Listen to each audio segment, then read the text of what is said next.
إن الحمد لله نحمده ونستعينه ونستغفره ونعوذ بالله من شرور أنفسنا ومن سيئات أعمالنا من يهده الله فلا مضل له ومن يضلل فلا هادي له وأشهد أن لا إله إلا الله وحده لا شريك له وأشهد أن محمدا عبده ورسوله.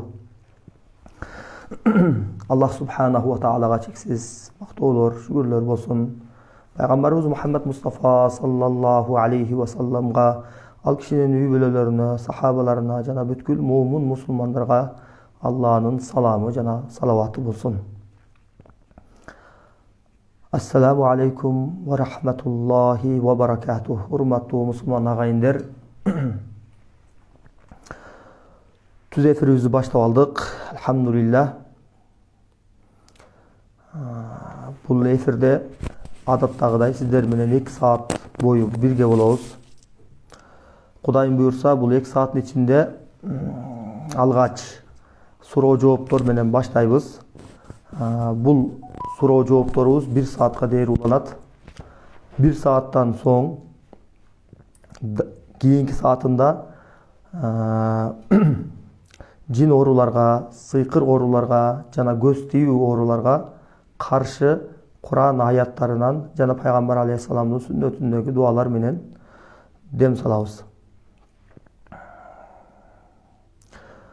Andıktan hazır bu 1 saatin içinde jogorda biz aytып ötken jin orular jönündө, sıyqır orular jönündө, göz тийүү orular jönündө özüңүzөргө керектүү болгон сиздерди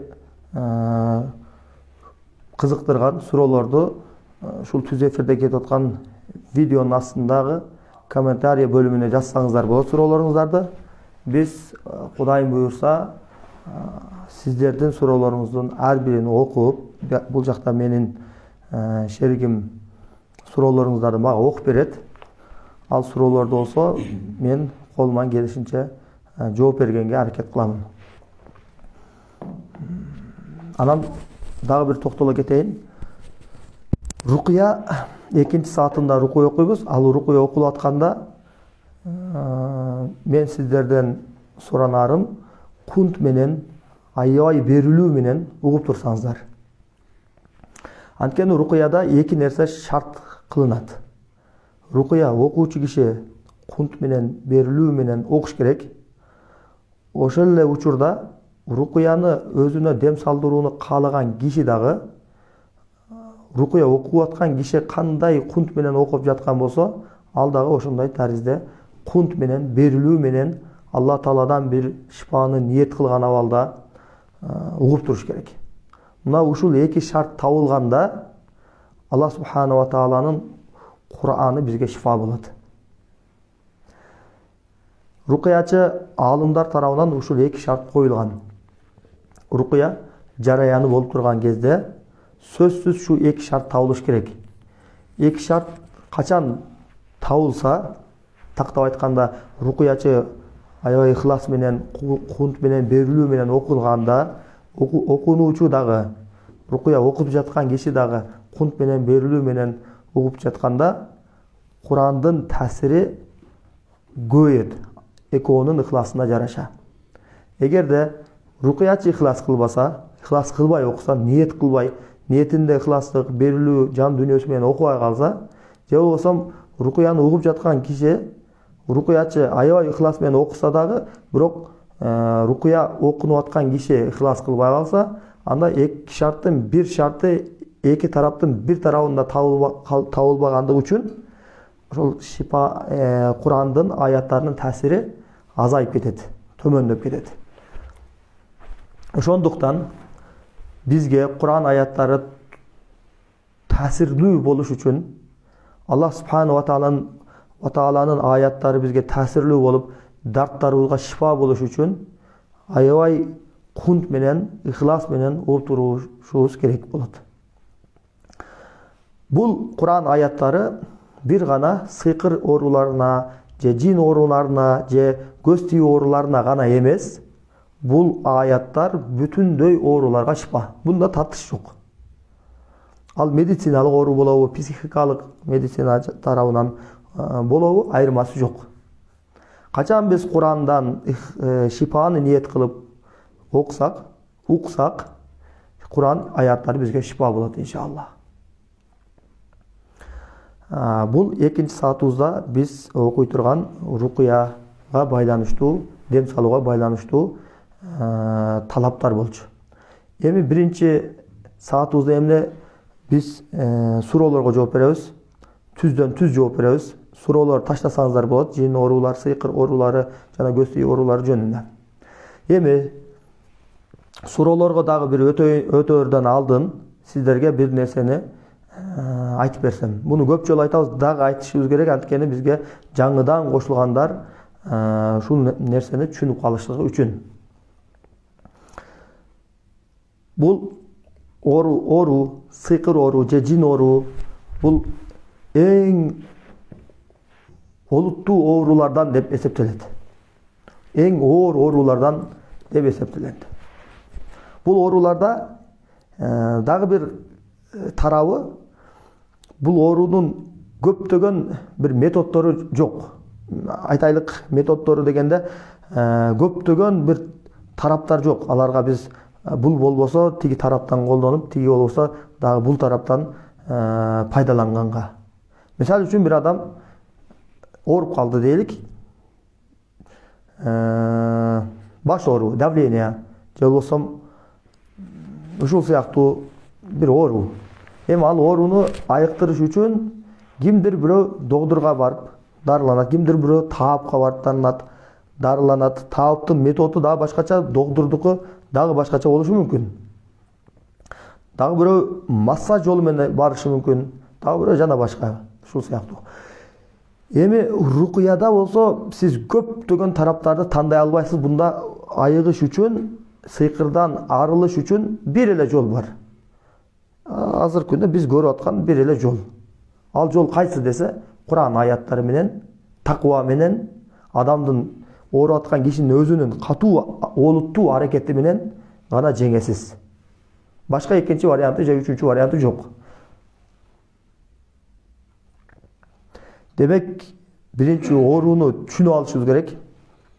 Оору чындыгында сыйкыр оорубу же жин оорубу? Бул эмне деген оору? Кыскасы, жин сыйкырга байланыштуу оорубу же медициналык оорубу? Демек, оору диагнозу анык болгондон кийин, анан эгерде сыйкыр жин оору болсо, демек буну рукуячылар аркылуу, Куран аркылуу гана дарылана аласыз. Башка жолу жок. Эгер психикалык оору болсо, мейли ал доктурга барсын, нерв жактан болсо, мейли аны убакыт дарылар, мейли аны кандайдыр укол, дары, успокаивающий бир нерселерди алышы мүмкүн. Бул ошол эле учурда рукуячы рукуя укса дагы боло берет, бирок рукуячыга гана чектелбестен башка дагы бир канча жолдордон пайдаланыш керек. Нерв жактан аябай ооруп, психикалык жактан ооруп калган киши, эгерде анда сыйкыр жин оору жок болсо, аны рукуячы кармап алып, постоянный аны окуп жүргөндүк дагы бир туура эмес да. Багытты көрсөтүшүбүз керек да. Ооруп аткан киши дагы өзү туура багытты алыш керек. Ошол туура багытты алыш үчүн биринчи аныктап алышыбыз керек. Жин оорубу, сыйкыр оорубу? Демек, жин сыйкыр оору болсо, ал доктур жактан айыкпайт. Ал жакка убара болбой эле коюш керек. Демек, ал рукуячыны бекем кармаш керек. Өзү ошол рукуячы койгон шарттарга, өзүнүн мусулманчылык талаптарга, таквага көңүл буруш керек. Аны ошо менен гана бул оорудан чыга алат. Мен ушуну айткым келип атат. Анан оору кээде ар түрлүү болот. Бирөө жеңил болушу мүмкүн, дагы бир кандайдыр ошол сыйкырдын бир түрү оор болушу мүмкүн. Абалга жараша. Эми ошол кишиге дагы оор болгондо, убакыттар көп өткөндө үмүтсүздүккө түшүп калат. Табигый инсан үмүтсүздүккө түшүп калат. Ошол кезде биз баягы момундук сыпатты пайда кылышыбыз керек экен да өзүбүзгө. Момундук сыпат пайда болсо, демек бизге сабыр пайда болот. Бизде үмүт пайда болот. Бизде алдыга карай умтулуу пайда болот. Ана ошо алдыга карай умтулуу менен, үмүт менен, Алладан болгон таква менен, Аллахка болгон таква менен аракет кылса, иншааллах тоодой сыйкыр жасалган болсо да, майда болуп ыдырап күйүлүп түшүп калат. Суроолор өтө берсек, бисмилла. Ассаламу алейкум, биздин түз эфирдин көрүүчүлөрү. Эске салсак, биздин түз эфир Facebook баракчасында жана Instagramда Сулайман Ажы баракчасында өтүп жатат.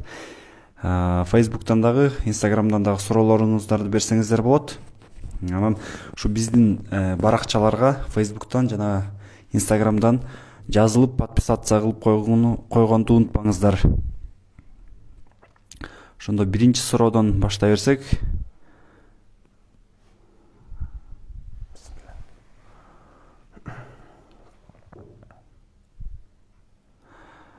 Facebooktан келген суроо экен. Саламатсыздарбы? Сизге барып балалуу болгондор болду эле, окутуп дейт.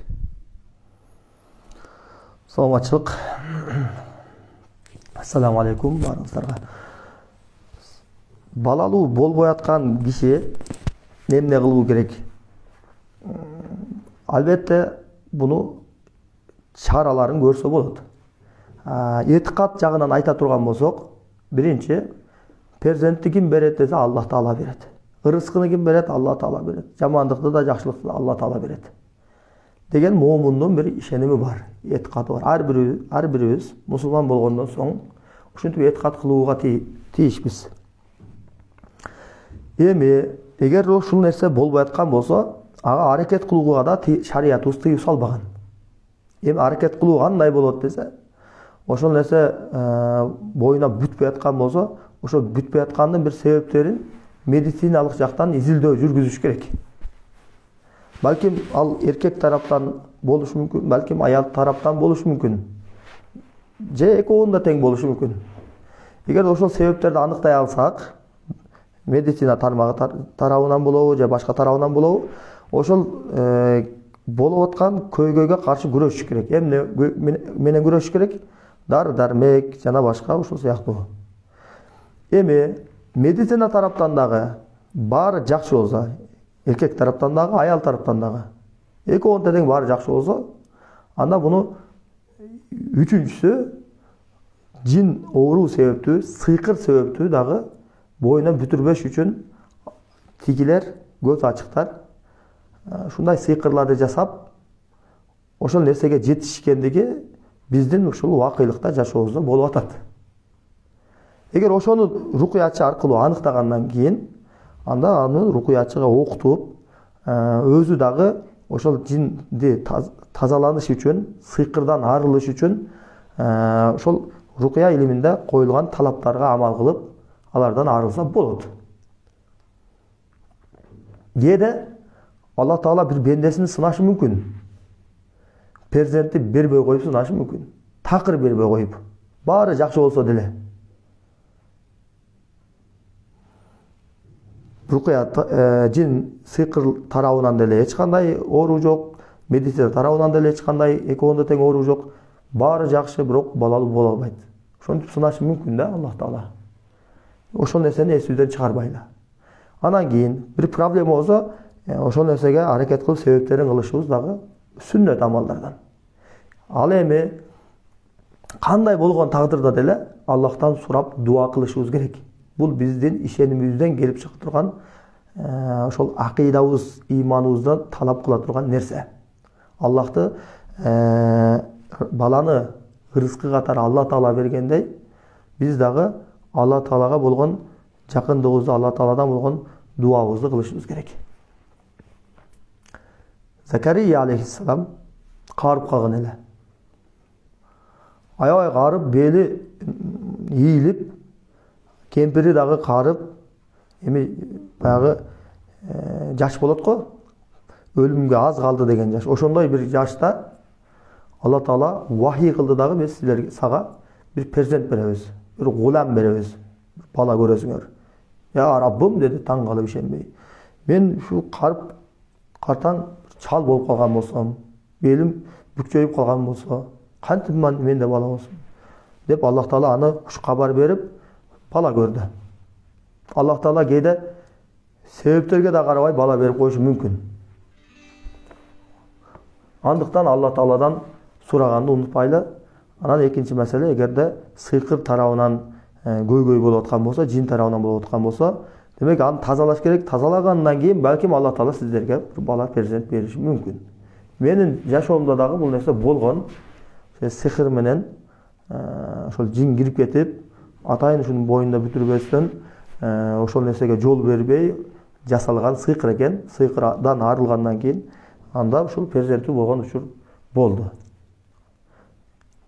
Аллах субхана ва таала сиздерге перзент менен кушкабар кылсын. Кийинки суроого өтөлү.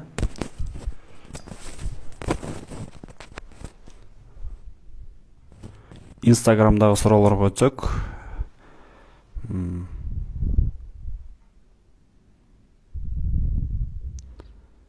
Инстаграмдагы суроолорубуз: кара дуба качан толугу менен адамдан жок болуп чыгып кетет дейт. Бисмилlah. Кара дуба жок болгонун кантип билебиз деген суроо болсо керек бул. Эгерде кара дубанын жок болгонун билишти кааласаңыз, анда ошол сизде биринчи кара дуба бар кезде кандай болуп атасыз? Мисалы үчүн кара дуба албетте адам жашоосуна таасир берет. Же оорутуш үчүн кара дуба жасалышы мүмкүн, көз ачыктар тарабынан жинди кылып коюш үчүн, өлтүрүш үчүн, бая жогоруда айтып өткөндөй бир перзент бала көрбөш үчүн, ажыратып жибериш үчүн жана башка ошол тескери мааниде максаттарды көздөп, көз ачыктар тарабынан анын заказчысы аркылуу жасала турган нерсеге кара дуба дейбиз. Демек ошол кара дуба сизге окулгандан кийин, кара дуба Аллахтын каалоосу менен сизге таасир берсе, анда алгач сиздин жашооңузда ошол кара дубанын белгилери захыр боло баштайт. Кара дубанын белгилери эң биринчи түштөн билинет. Түштөр бузулуп баштайт. Жылан, ит, жаш балдар, мышык, коркунучтуу түштөр, жөрбү көмүч, курт, кумурскалар, өлүп кеткен маркум жакындарыңызды көп көрүп баштайсыз. Ошол эле кезде жашоодо жүрөк кысылуулар, баш оорулар, денени чымырашы, тырышы, жалгыздыкты каалоо, көпчүлүктү жек көрүү, жашоого кызыгыштын жоктугу, үмүтсүздүккө түшүп калуу, кишини жек көрүш, жактырбастык, жакындары менен келише албастык, стресс болгондо, же бир кандайдыр бир көйгөй келгенде кара дубанын симптомдоруна окшош бир симптомдор болушу мүмкүн. Бул ошол сыгылыштын натыйжасында болгон белгилер болот дагы. Булар убакыттын өтүшү менен баягы көйгөй адамдын башынан арылгандан кийин, ал көйгөй ошол адамдын башынан көйгөй арылышы менен бул нерсе дагы адамдан кетет. А бирок сыйкыр, кара дуба, жин оору бул дайыма боло берет. Курсанчылык, шаттык күндөр болобу, же жаман күндөр болобу, айырмасы бар. Жаман күндөр болгондо, жаман күндөр дегенибиз көйгөйлөр адам башына келгенде бул оору күчөйөт. Шаттык болсо деле айырмасы жок. Бул адамдын маанайы дайыма жок болуп жүрөт. Маанайы жакшы төмөн түшүп кетет. Кийинкиге. Ошо жалпы биздин көрөрмандарга бир түшүнүк берип кетсеңиз, суроолор окшош келип атат. Ошолорду биз бир бириктирип бергенге аракет кылабыз. Анткени суроолор көп да. Анан бул жерде бир суроо келиптир. Телефондон уккан ошо рукуя жардам береби же бербейби дегенчи. Телефондон азыр могу түз эфирден телефон аркылуу окутуп атасыздар да. Бул жерде мына жумасына чыгып атайын биз ушул эфирге чыгып атабыз. Бул жерде суроо жооп гана болбойт. Суроо жооптон кийин рукуяда окуйбуз. Ошол жогорудагы биз атаган сыйкыр, кара дуба, көз тийүү ооруларга каршы. Ошол түз эфирге катышуу жолу менен оорудан арылса болобу десе болот. Эгер орточо оору болсо, аябай оор болсо, бул кыйыныраак болот. Эгер орточо сыйкыр болсо, жеңилирээк болот. Андан да жеңилирээк сыйкырдын айтпадымбы, түрлөрү аябай көп болот. Жеңилирээк болсо, анда оп-оңой ушул эфир аркылуу деле, телефон аркылуу деле арылсаңыздар болот. Эми оор болсо деле арылса болот. Ал үчүн сизде катуу бир эрк, күчтүү ыйман, күчтүү аракет, күчтүү бышык, алдыга карап умтулуу деген нерсе сизде табылса, иншаллах ар кандай күчтүү оорулардан эле арылса болот. Түз эфир менен субботада бүгүн бүгүн мисалы үчүн ишембе саат 8:30 баштаган эфир, бул эфир кийинки суббота күнү 8:30 дагы уланат, жумасына бир жолу болот. Анан ошонун арасында сыйкыр менен жин менен ооруган кишилер сөзсүз түрдө тапшырма аткарыш керек үйдөн. Тапшырмалар кайталайбыз: намазга бекем болосуздар. Эгерде шарт жакшы болсо, дайыма даарат менен жүргөн да жакшы болот. Бул экинчи шартыбыз. Эгер шарт начар болсо, адеп көчөгө чыгып даарат алууга ден соолук туура келбей аткан болсо, анда бул шартты кое турсаңыз деле боло берет. Биринчиси намазга бекем болосуздар. Экинчиси Фалак, Нас, Аятал Курсу деген сүрөлөр бар. Ушул сүрөлөрдүн ар бирин күндө 100 жолдон окуу керек. Андан кийин 4-чү шартыбыз күндө ушул биздин түз эфирде окуп аткан рукуябызды сакталып калынат. Дайыма баракчабызга кирип, каалаган убагыңыздарда кирип 3 саат угуш керек. Аны бөлүп уксаңыздар деле боло берет. Эртең менен 1 саат, абедте 1 саат, же кечинде 2 саат кошуп туруп 3 саат бүтүрсөңүздөр жакшы болот. Анан рукуяны угуп атканда, Фалак, Нас, Аятал Курсуну 100 жолу окуп атканыбызда сөзсүз ихлас керек. Сөзсүз ишеним, Аллахтан бир жардам суроо, Аллахтан өзүңүзгө бир дем салууну ниет кылып, даарат алып, жеңилдеп, астедил болуп, жакшылап отуруш керек дагы. Аябай кунт менен окуш керек. Окуп атканда кудум, сиз аларга каршы согушуп аткандай, өзүңүздүн ичиңиздеги бир жаман нерселерди тазалап аткандай, берилүү менен жан дүйнөңүз менен окушуңуз керек. Канчалык ыхлас күчтүү болсо, ошончолук сиздин окуган аяттарыңыздын, Курандардын таасири ошончолук болот. Кийинки суроо.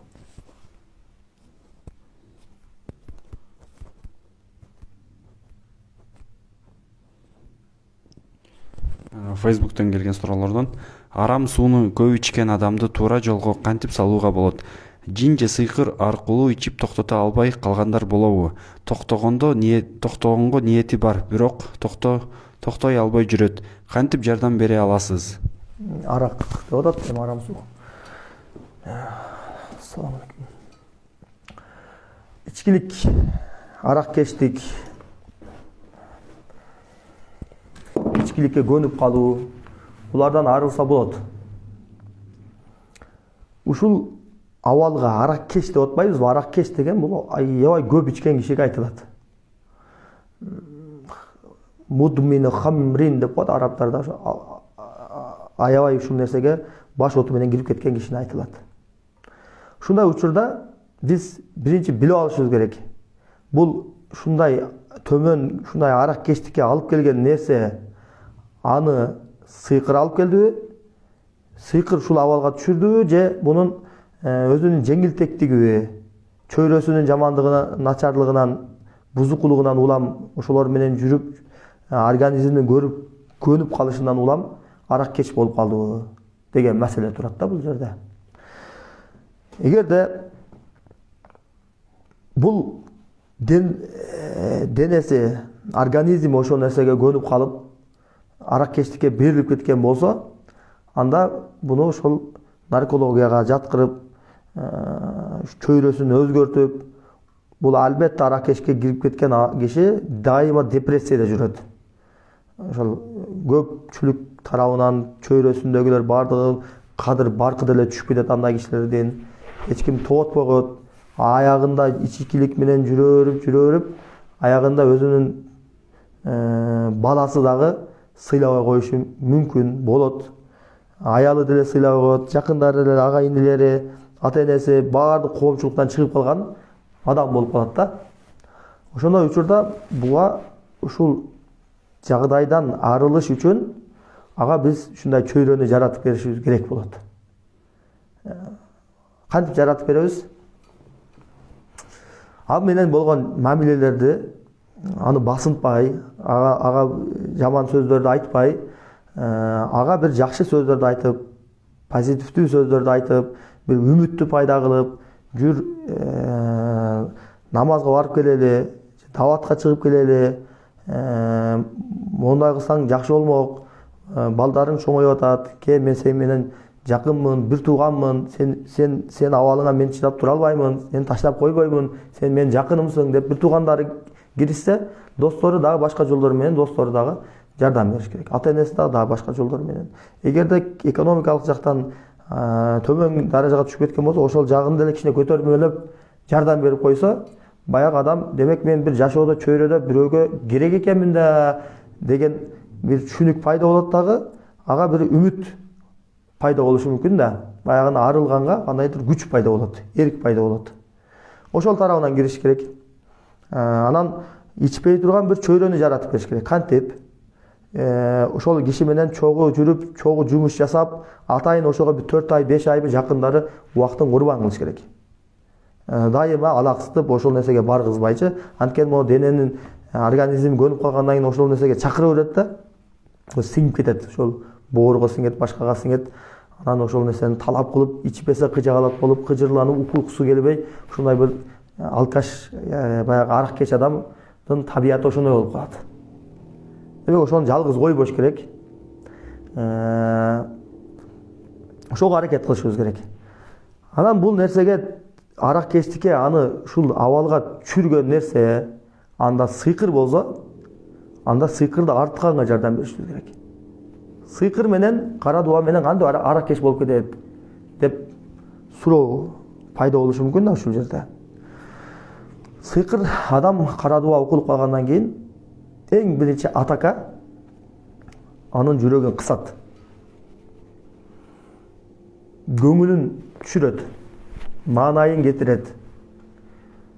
Бат ачуулануу, агрессивдүү болуп калат кишилерге. Келише албастыктар, жашоо кызыксыз болуп калат.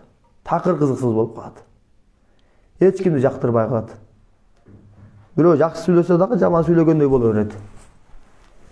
Ошондой баш ооруйт. Ошол убакта эгерде мындай Кудайдан коркпогон адам болсо, Кудайдан коркпогон дегеним динди түшүнбөгөн, бир иманы бекем адам болбосо, дароо ошол убакта барып алып, баягы ачуу чыкканда, нерви көтөрүлгөндө сигарет чегишет го көбүнчө. Ал арак иче баштайт. Сигарет таасир бербей калат. Сигарет таасир бербей калганда арак ичип баштайт. Ана ошондо отуруп, арак ичсе бир аз жеңилдегендей болот дагы, ичип отуруп, акыры арак кеч болуп калат. Демек, буну арак кечтик даражасына түшүргөн нерсе сыйкыр болду. Бул бузук чөйрө болбоду. Буну айтайлык бузук чөйрө дегенден максат буну организмдин көнүп калышы, бул жеңилтектиги, тарбиясыздыгы болбоду. Буну сыйкыр түшүрдү мындай абалга. Демек, сыйкырга каршы күрөшүш керек. Буну ошол жерден алып чыгыш үчүн. Сыйкырдын кетиши менен ал арак кечтиктен кутулушу оңой болот. Ошондон кийин деле сыйкыр кеткенден кийин деле, сыйкыр кеткенге чейин сыйкырдын таасири менен ичип жүрүп организм көнүп калышы мүмкүн мындан деле. Бирок могу сыйкыр кеткенден кийин бул нерседен арылышы бир канча жеңилдейт. Ошондуктан биз арак кечти эгерде окуп көрөбүз, сол кезинде, мас эмес кезинде жин, сыйкырдын белгилери анда болбосо, анда буну башка жол менен дарылаңыздар. Мешитке барсын, чөйрөсүн өзгөрсүн, бая жогоруда мен айтып аткандай. Эгерде сыйкыр менен болсо, демек сыйкырды арылтыш керек. Ага катуу киришиш керек. Сыйкырдан арылгандан кийин бул нерседен кутулат иншаллах. Кийинки суроо. Биздин көрүүчүлөргө эскертип кетсек, суроолор окшош болуп жатат, аларды бириктирип бергенге аракет кылабыз. Анткени Instagram, Facebook баракчалардан берип атабыз. Анан көптөгөн суроолор мурдакы биздин түз эфирлерде берилген суроолор болсо, аларды ошол түз эфирлер биздики сакталып калат. Ошол жерден көрүп алсаңыздар болот. Кийинки суроого өтсөк, Facebook'тан келген суроо экен. Мен 5-классымда көргөн түшүм эртеси болчу аян түштөр дейт. 5-классында аян түштөрдү көрчүмүн дейт. Биздин үйгө бир көз ачык аял жашап калды. 10 күндөй жаныман чыкпай калды. Мени аңдып эле жүрчү. Мага ар түстүү жип менен түйүп менин жериме байлап коет болчу. Ошондо мага кара дуба кылганбы дейт. Окуп көргөндөн кийин гана айта алабыз буну. Кээде кара дуба жасалат, көпчүлүккө жасалат. Таасир бере бербейт. Баардык жасаган кара дубанын баары эле кишилерге таасир бере бербейт. ошол жагы деле маанилүү. Кээде бизге чалып калат да, дамла биз азыр калчылдап атабыз, семьябыз менен баардыгыбыз шокко түшүп калганбыз. Шокко түшүп калдык, кокуй могу жерден биз кара тоок таптык, андан могу сыйкыр таптык жерден, могу жерге жашырып койгон экен, өрүлгөн жиптер, дагы кан, дагы Курандын бир кагаздары, жазылган аяттар бар экен деп эме кылышат да. Анан болду, алып келиңиздер. Алып келгенден кийин окуп көрүп, андан мурун аны өзүн окуп көрсөк, эч кандай сыйкырдын деле таасири жок, баары жакшы болот да. Демек сыйкыр жасалган, бирок сыйкыр ага таасир бербеген. Сыйкырдын дагы таасир бериши дагы Аллахтын каалоондогу нерсе. Эгер пайгамбар алейхисаламдан бир хадис бар. Эгер бүтүн дүйнө адамдары чогулуп келип, бир адамдын зыянына аракет кылышса, бул жерде аракет зыянына дегенде мындай анык бир зыянды айтпай атат да. Баардыгы чогулуп келип, жаа менен атса деп бир жааны айтпай атат. Кандай зыян, кандай гана зыян болбосун, баардыгы аракет кылып, ар кайсы заманда автомат менен кыл болобу, оружиене келип туруп зыян береби, Аллах каалаган гана зыян берет. Эгерде бүтүн дүйнө үммөтү чогулуп келип, бир адамдын пайдасына, кызыкчылыгына чогулуп келип, бир адам үчүн аракет кылышса, анда деле Аллах Тааланын каалоонан башка нерсе болбойт. Мына ушул нерсе биздин акыйдабыз, ыйманыбыз. Биз ушинтип ыйманды келтиришибиз керек, мусулман адам болгондон кийин. Бүтүн дүйнө адамдары сыйкырлап, сиз сыйкыр менен алек болсо, сизди жок кылыш үчүн, же сизди оорутуш үчүн, сизди жинди кылып коюш үчүн. Аллах каалаган гана нерсе болот, андан ашыгы болбойт. Демек ошол нерсе бизди катыржан кылыш керек. Кээде таасир берип калышы мүмкүн. Таасир берип калса, эмне болду десе, мында сыноо болду ошол бендеге. Бул сыноодон арылыш үчүн толтура жолдору бар. Ошону аракет кылабыз, жеңебиз иншаллах, андан чыгабыз. Кийинки инстаграмдагы суроолорго өтсөк, кара дубаны молдолор окуй береби дейт. Ошону каршы тазалаган. Каршыбы же кара дубаны окуй береби дегенде эки түрлүү маани чыгып калат экен да. Кара дубаны окушу мүмкүн эгер динди түшүнбөгөн молдо болсо. Ушундай абалдар деле бар. Ушинтип байлап беремин, тигинтип беремин, тигине сени минтип беремин деген. Ошон үчүн бул ким ошону жасаса, кара дубаны, сыйкыр амалдар жасаса, ал молдомун дейби, молдонун чапанын кийип алган болобу же костюмчун кийип алган болобу, анын айырмасы жок, ал сыйкырчы. Эгерде кимде ким ал нерсени кылбаган болсо, чында бир шариаттын амалдарын аткарып аткан болсо, анда ал момун адам. Ошон үчүн атына карап көңүл бурбайбыз. Атына, абалына жок, ошол кылып аткан ишине көңүл буруш керек. Кээде көз ачыктарга барасыз, топу кийип теспих кармап алат керек болсо. Жай намазды артына илип алат. Үйүнө болсо, мечитте баягы үстүндө эмблемасы болот го, баягы мусулмандардын мечит экендигин жарым ай. Ошону билдирген эмблема коюлат ар бир мечиттин үстүнө. Ошентип үйүнө ошентип коюп алгандар бар да. Бул ошол клиент тартыш үчүн, адамдардан пайдаланыш үчүн атайын уюштурулган нерсе. Ошон үчүн көз ачык ишин кылып атабы, демек ал көз ачык. Кийинки суроо инстаграмдан. Окуучу кыз тууганыбыз өз алдынча шыбырап, бир туруп ыйлап, бир туруп күлүп атат. Жин болушу мүмкүнбү? Молдолордун таасири болбой атат дейт. Окуп көрүш керек, кээде психикалык жактан болушу деле мүмкүн. Эч кандай сыйкыр, эч кандай кара дуа, жин, сыйкыр болбой эле. Окуп көргөндөн кийин гана айтса болот бул маселени. Кийинки суроо. Дамла ушул түшүнүк берип кетсеңиз, кантип медициналык оору менен ошо жин ооруларынын айырмасын билүү болот? Шек санап аткан, же болбосо учурда ооруп аткан киши рукуячынын жанына келет. Рукуячы рукуя окуйт ага. Рукуя окуп атканда абдан көңүл буруп туруш керек болот. Ошол адамда кандай белгилер болуп атат? Ошол рукуя окуу жараянында рукуя окуп аткан кишиде эмнелер пайда болуп атат? Ошонун баардыгына көңүл буруу менен окуйт. Эгерде ал кишиде ыйлап жиберсе, көп эснесе, көздөн жаш келсе, бут денелер баары дүрүлдөп бир коркуу сезими пайда болсо, же ошол жерде ысып кетсе аябай, же катуу үшүп чыйрыгып баштаса, кусса, кыйкырса, бутунан баштап тамырлары таршып баса албай турган болуп жыгылып, ар жака оонап, ары бери жыгылса, жүрөк кысылса, баш ооруса, ошол рукуянын окуп аткан жараяндагы белгилери болот сыйкырдын. Эгер ушундай рукуя окуп атканда ушундай белгилер болсо, демек аны биз абалга жараша дагы да текшерип көрүп, жинин бар, сыйкыр бар деп диагноз кое алабыз. Эгерде такыр мындай белгилер болбосо, бирок жашоодо белгилер болсо, андан биз жашоодогу симптомдорду да сурап көрөбүз. Кээде сыйкырдын ушундай бир түрлөрү болот, рукуячыга келгенде такыр симптом көргөзбөйт да, билдирбейт. Андай учурда жашоодогу симптомдор, сыйкырдын симптомдору бар да, баягы жогоруда айтып өткөнүмдөй, түшүндөгү белгилер, жашоодогу белгилер, ошолордун баары болуп аткан болсо, рукуя учурунда болбогон болсо, анда биз дагы улантабыз бул процессте. Кийинки рукуяга кел деп айтабыз. Кийинки рукуяга келгенде билинбесе, 3-чүдө же 4-чүдө билинип баштайт. Максат ошол проблеманы, көйгөйдү кетириш да, анда көйгөй болуп атат жашоодо. Демек, көйгөйдү кетириш үчүн кээде бир окуганда 90% адамдарга диагноз койсо болот. Сенде сыйкыр бар экен, жин бар экен деп. Бирок кээ бир учурларда аябай бир диагноз коюш бир кыйынчылыкты жаратат. Андай учурда бир адамдын ден соолугу болгондуктан, ал адамга бир диагноз, сиздин койгон диагнозуңуз өтө көп маанилүү болгондуктан, андай убакта шашылбаш керек. Сен доктурга бара бер, нерватологияга, башкага бара бер, сенде сыйкыр жок экен деп айтпайбыз качан. Эгерде анда жашоодогу сыйкырдын симптомдору болсо.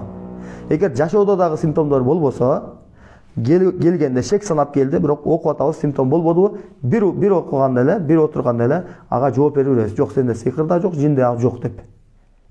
Эгерде рукуя учурунда белгилери пайда болуп, бирок белгилери болбой, жашоодо анын белгилери болуп аткан болсо, анда 3 жолуга созгон жакшы болот.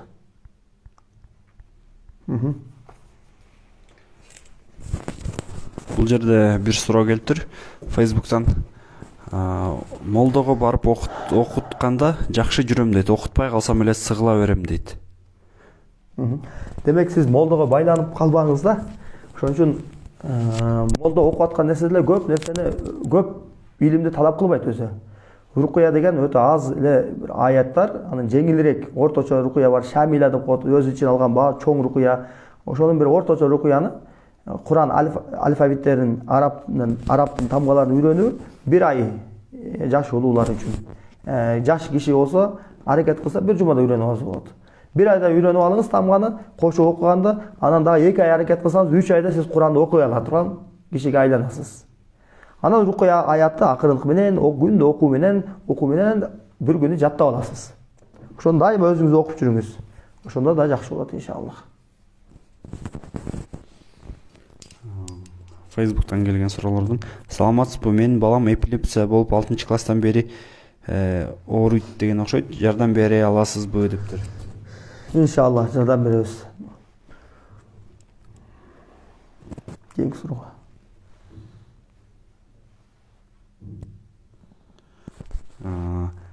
Ассаламу алейкум, Ысык көлгө качан келесиз деп суранып атышат. Ысык көлгө буюрса, шеригим Абдулла Дамла учурда пошто кишилерди кабыл алып атат. Декабрдын аягына чейин боломун деп айтты. Январда бул жака келип калса, январдын 10-дорунда, же январдын башында, же январдын 15-лерине барабыз, буюрса каракол корабыз. Кийинки суроо. Мен көчөгө чыгып келгенден кийин желкем ачышып талып калат. Ал эмнеден? Окуп көрүш керек.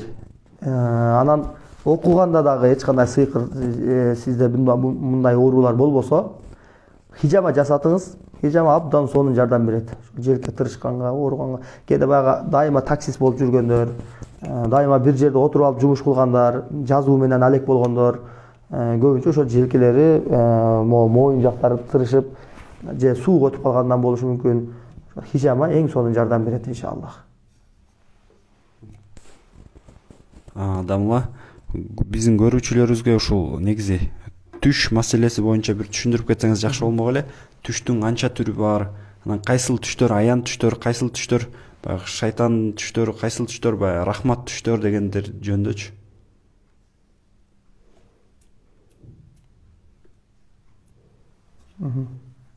Асыр.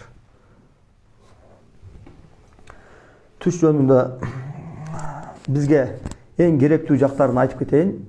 Түш ушундай нерсе. Пайгамбар саллаллаху алейхи вассалам бул кичинекей вахий деди.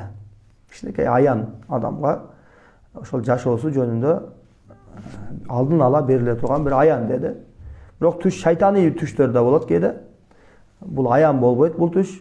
Бул шайтаний, мисалы үчүн өзүнүн жакындары менен болуп аткан бир шариятка толук тескери келе турган мамилелер болушу мүмкүн. Ошондой маселелерде, мисалы үчүн бойдок эркек же бойдок аял, кыз түшүндө чүркөп кетиши, ошол нерселер шайтаний түштөр болот. Анан бирөөнү өлтүрүп атканы, дагы бир ушуга окшогон бир бузукулукка чакыра турган нерселердин баары шайтаний түштөр. Аян түштөр дегенде кандай десек болот? Муну аян түштүн аян түш экендигин билиш өзү кыйын нерсе. Муну бүгүнкү күндө түштү жооруй турган адамдар жок. Муну кезинде пайгамбарлар түштү жооруп бериши. Муну мен да жооруй албаймын, башкалар да жооруй албайт. Түштү кээ мына арабтарда бир кээ алымдар бар. Түштү өзү жоорубайт, бирок түштүн жашоодогу кандай таасири болот, мындай түш көргөндө эмне болот деп Ибн Сирин бекен, Ибн Сириндин китеби болсо керек. Ошол кишинин китебинде түш жөнүндө аябай көп маалыматтар жазылган. Пайгамбар алейхисаламдын хадистери менен түштү жооруп берилген. Түш жөнүндө тафсир айтылган. Жооруш башка, тафсир башка. Бул тафсир айтылган. Пайгамбар алейхисалам бир абалдарга түштү жооруган. Ал жөнүндө хадистер айтылган. Ошол хадистерди бүгүнкү күндөгү ошол түштү көргөн кишиге тафсирлеп берет. Бул нерсеге дагы өтө көп көңүл бура берген туура эмес негизи. Анан түш жөнүндө бизге эң керектүү болгон тарабы Пайгамбар саллаллаху алейхи вассаламдан хадис бар. Түштөн өкүм алынбайт. Бул түш аян болобу же башка болобу, эмне болгондо деле түштөн өкүм албаш керек. Түштөн өкүм алынбайт дегени биз ошо түштөн адамдар менен болгон мамиледе арам, адал маселелер бар го. Тыюу салынган нерсе, адал кылынган нерсе, макру деген нерсе бар, халал деген нерсе бар. Бир түшүңүздө чочко адал болду бүгүндөн баштап десе, эми чочко адал экен, мага түштө вахий келди, аян келди. Мен жей берсем болор экен, мага атайын келди, бул Алла Таала тарабынан келди деп алган, бул туура эмес. Мындай нерсеге түштөргө көңүл буруу менен аягында адам динден да чыгып кетип калышы мүмкүн. Ошон үчүн шариятта ачык баян кылынган нерселерге зыт тескери келе турган түш болсо, ал бизге алынбайт. Түштөн өкүм алынбайт. Өкүм эмнеден алынат? Өкүм Курандан алынат, өкүм сүннөттөн алынат, өкүм кыястан алынат, өкүм ижмадан алынат. Өкүмдүн ала турган өзүнүн булактары бар. Далилдин ала турган өзүнүн булактары болот. Ошондуктан бул нерсеге көңүл бурушубуз керек. Биз көбүнчө динден алыс болгондуктан түштөн дагы көбүнчө өкүм алып алабыз. Түшүбүздө, мисалы үчүн айтайлык, кээ бирлер мага чыгып айтат да, түшүмдө мен кызымды түшүмдө көрдүм. Кызымды күйөө балам асып коюптур. Ошол асынып, муунуп жаткан, кыйналып жатканда тыпырчылап атканда ойгонуп кеттим. Дароо кызыма чалсам, экөөңөр уруштуңарбы деп чалсам, экөөүнда кичине урушуу. Мен да ушу сездим эле ушул нерсени. Түшүмдө да аян болду. Анан көрсөм урушкан экен деп ушундай нерселерге ичкирлерине кирип кеткен, бул туура эмес. Анан кийин шайтаний түштөр кирет дагы, сизди ошол жака бурат. Жаман түштөрдү атайын ушул нерсе менен сиз алдырып атасыз да, сиз өкүм алып атасыз да. Түшүңүзгө бир жакын тууганыңызды көрдүңүз, ал түшүңүздө сизди сыйкырлап атат. Көз ачыкка барып атат. Же түшүңүздө бул сенин душманың деп койду. Ушундай үн келди. Мен душманым боло турбайбы деп түштөн өкүм алынбайт. Ошол нерселерде ауду биллахи минеш шайтанир ражим. Пайгамбар алейхиссалам хадисте айтты, эгерде жакшы түш көрсөңөр, аны жакшы көргөн кишиңерге айткыла. Жаман түш көрсөңөр, аны ар кимге айта бербегиле. Балким зыян берип калышы мүмкүн силердин айтууңар. Жаман түш көргөндө биздин кыла турган ишибиз эмне?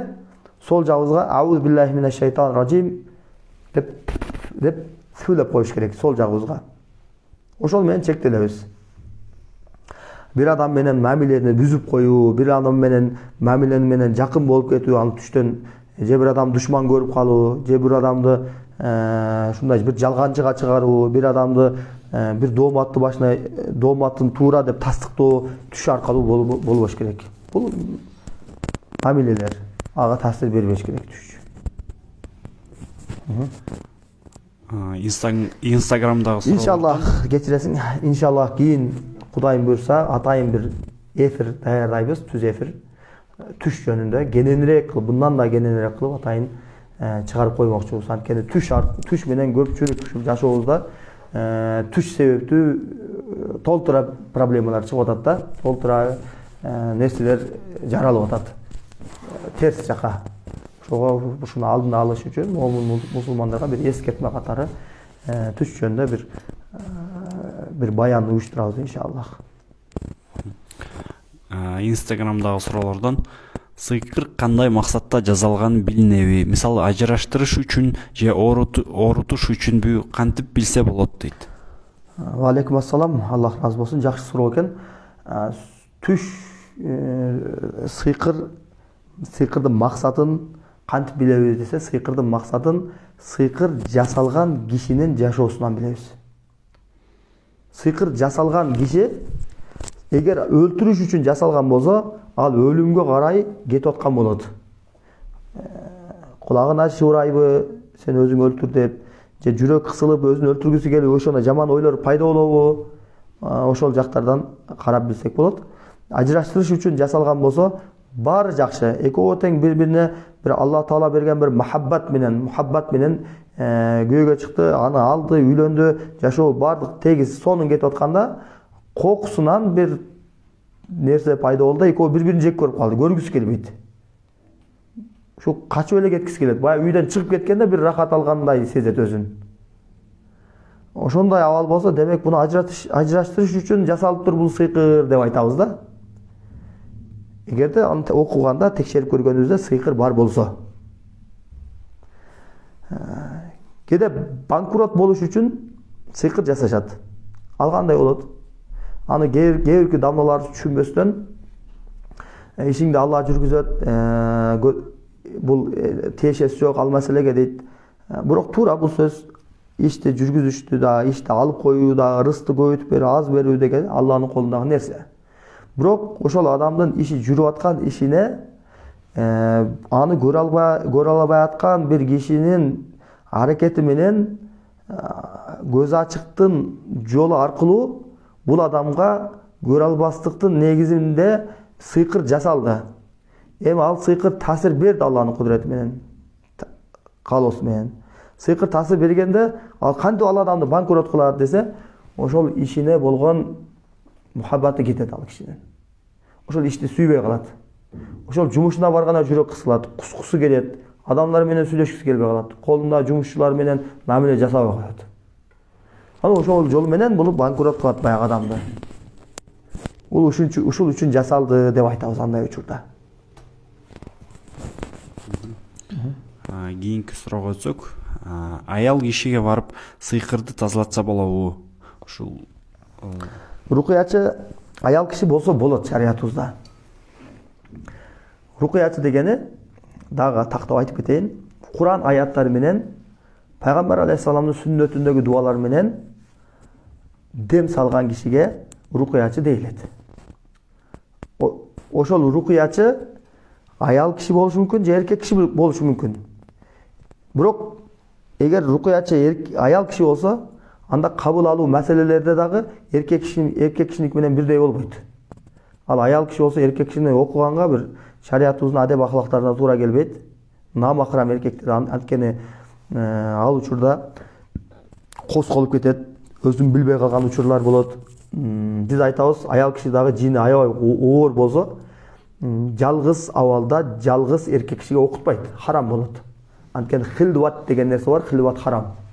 Хилват дегени эркек менен аял жалгыз калып кетиштиги. Жамаатчылык жерлерде, коомчулук жерлерде жүрсө боло берет аял киши. Базарда, гипермаркет, супермаркет, көчөлөрдө, эс алуу бактарында жана ушул сыяктуу жерлерде шариятыбыз уруксат берет. Бирок жалгыз бир эркек, бөтөн аял бир комнатада калып кетиши шариятыбызда харам болуп саналат. Эми андай учурда эмне кылыш керек десе, эркек рукуячы болсо анын махрамын талап кылыш керек. Өзүң жалгыз кирбе, махрамың менен кир дегендей. Же болбосо ушунчалык шарт болбосо, ошол рукуячы өзүнүн аялын же 2-3 аял жанында болсо деле жарай берет. Бирок аял киши эркек кишини кабыл алыштыгы жамаат көпчүлүк эркектерди кабыл алабы же жалгыз эркекти кабыл алабы болбой калат.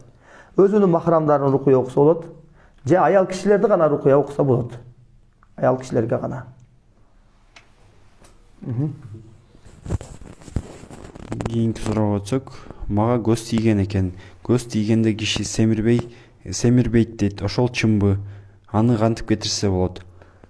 Көз тийгенде көрүш керек, текшериш керек. Окуп көргөндөн кийин гана айта алабыз, сизге көз тийгенби, тийбегенби. Аны окуп атканда диагноз койсо болот.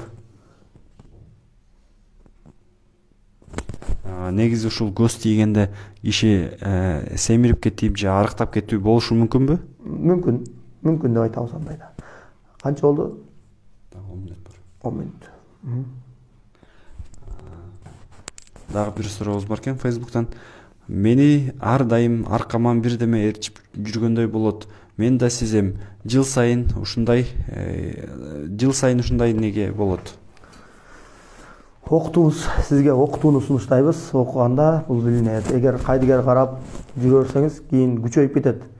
Жара дагы таштап койсо, заражение болуп, аябай кооптуу бир жагдайга жетип калгандай эле, сыйкыр дагы өз абалына таштап койсо, оор абалдарга алып келип коюшу мүмкүн. Инстаграмдагы суроолордон үйдү тазалатканга кандай карайсыз дейт. Үйдү тазалоо деген нерсе бар. Бирок ошол үй чындыгында сыйкырланганбы же ошол үйгө кандайдыр кара күчтөр басып алганбы, аны биринчи билиш керек да. Үй эгерде дубаланган болсо, ошол үйгө киргенде кишилер жүрөгү кысылат, жүрөгү сыгылат, башы оойт, чыккысы келет. Ошол үйдө көп уктап, чарчоо пайда болушу мүмкүн. Бирок ошол эле учурда бул үйдө ушундай абалдар болот, ушундай белгилер болот, бирок ошол үйдө жашоочулар сыйкырланып калса деле. Ошон үчүн сыйкырланып калгандан кийин ал кишилерден болуп атабы же үйдөн болуп атабы деген маселе жаралат да бул жерде. Демек кишилерди окуп көрүш керек биринчи, үй бүлө мүчөлөрү баары жакшы болсо, анда үйдү тазалаш керек болот.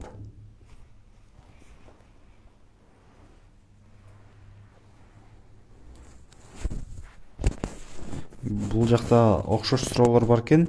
Ушу кичинекей ымыркай балдар токтобой ыйлай берет дегенчи, эзилип ыйлай берет деген, ошолорго бир жооп берип койсоңуз. Окутуңуздар, көз тийип калышы мүмкүн жаш балага. Анан Куран уккан аябай жакшы пайда берет жаш балага. Бакара сүрөсүн коюп коюңуздар. Дайыма алдыңыздарга алып отурганда Куран окусаңар жакшы болот. Энеси окусун көбүрөөк, энесиники аябай жакшы пайда берет. Боюнда бар кезинде дагы, кош бойлуу кезинде энеси көп Куран окуса, көп Куран жаттаса, же көп Куран өзү окуса аябай жакшы жардам. Анан ыйлагандыгы, эзилип ыйлагандыгы, балким аркалары тырышып, аркасын бир тилдирип койсоңуздар да жакшы болот ушул маселеге. Жакшылап караш керек, же ичинде бир сүттөн болушу мүмкүн, туура эмес энеси тамактанганлыгы үчүн ичи көбүп кетип аткан болушу мүмкүн, ичин кармап, ичи катуу болсо, анда демек энесинин тамагына да көңүл буруш керек. Ошол көп тараптама карап, анан бир таянак чыгарса болот да бул маселелерде. Сол кол менен жесе арам дейт. Сологойлор кандай болот? Сологойлор оң кол болуш керек да. Оң кол менен жеш керек. үйрөнсө болот да. Сол кол дегени жей албай калат, ошол оң кол менен өмүр бою жей албайт деген эмес да, үйрөнө турган нерсе. Сол кол ыңгайлуу болгон үчүн соло деп коебуз да. Алар сол менен жакшы иштешет. Ошо сол койду иштетпей койсо оң кол иштей баштайт курсак ачканда. Жаш бала болсо колун байлап койсоңор бир 2-3 күн тамак жеп атканда үйрөнүп калат.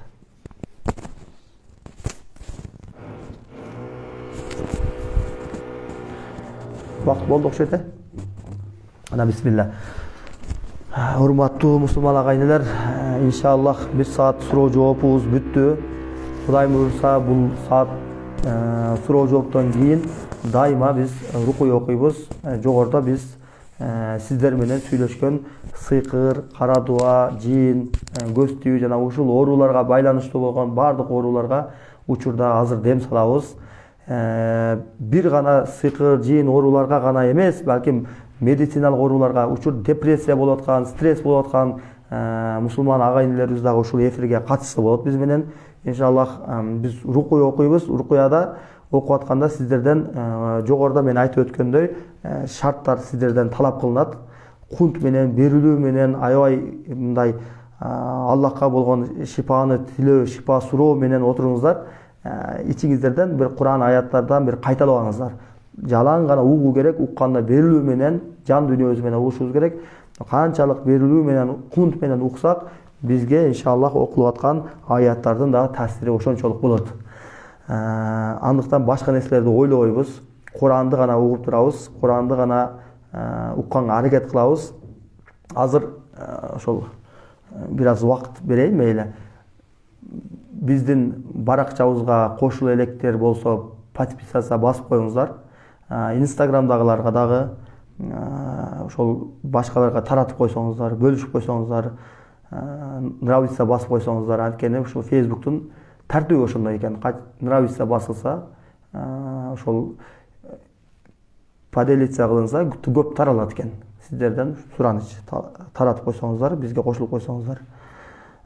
Анан кийин ошол жакшы макалалар жазган, исламдын жакшы бир роликтерди даярдаган кишилер болсо да бизге кабар берип койсоңуздар, жардам берсеңиздер жакшы болмок. Куран менен дарылоо деген дарылоо борбору деген Facebook'ta группабыз бар. Учурда 24 миңден ашып калды киши. Ошол группага сиздерден баарыңыздардан сураныч, күндө бирден же күндө 2ден жакшы исламий роликтерди ошол жака поделиться кылып койсоңуздар. Ошол группаны Кудайым буйрса жалаң гана исламий биздин Кыргызстандагы, биздин кыргыз тилинде же казак тилинде болсунбу, имамдарыбыздын, алымдарыбыздын марузаларын, ошол ишмердүүлүктөрүн ошол жака чыгарып турсак, анан ал жакта көпчүлүгүбүз үйрөнсө, ошол канчага адам көрөт. Мисалы үчүн кээ бирки видеолор чыгарып коюп атабыз, 10 миң, 20 миң, 30 миңге чейин киши көрүп атат. Эгер сиз чыгарсаңыз ушундай жакшы видеолорду 20 миң адам көрсө, 20 миңдин соопу сизге барып турат иншаллах. Ошол нерсе азыр мына соц тармак аябай бир Кыргызстанда дагы бүтүн дүйнөдө өнүгүп аткан бир учур. Көп нерселерди ушул аркылуу жеткирип алсак болот экен. Амр маруф, нахи мункар кылыш фарз, баардыгыбызга милдет. Жакшылыкка буйруп, жамандыктан кайтаруу. Ушул соц тармакта кимдир бирөөлөр күнөө иштеп атат.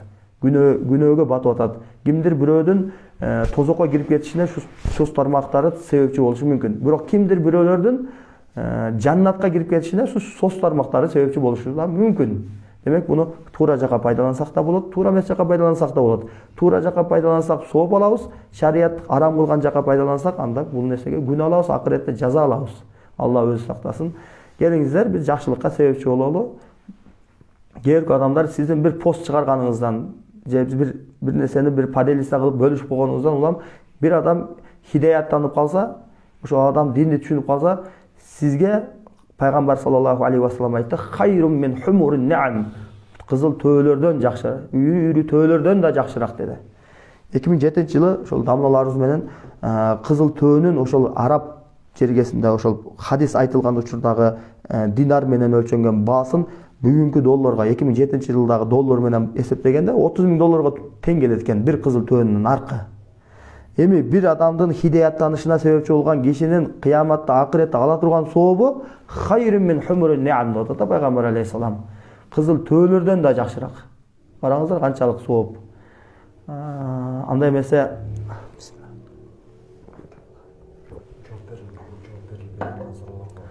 ооба.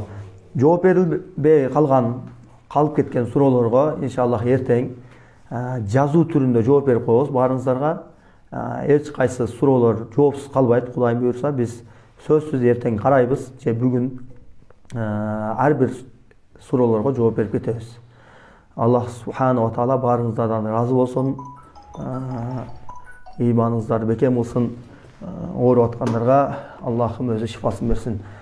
Кунт менен ыхлас менен угуп турсак, мен окуп баштаймын. Алхамдулилlah, көздү жумалабыз. Alhamdulillah, wassalatu wassalamu ala rasulillah. A'udhu billahi minash shaitanir rajim. Bismillahirrahmanirrahim.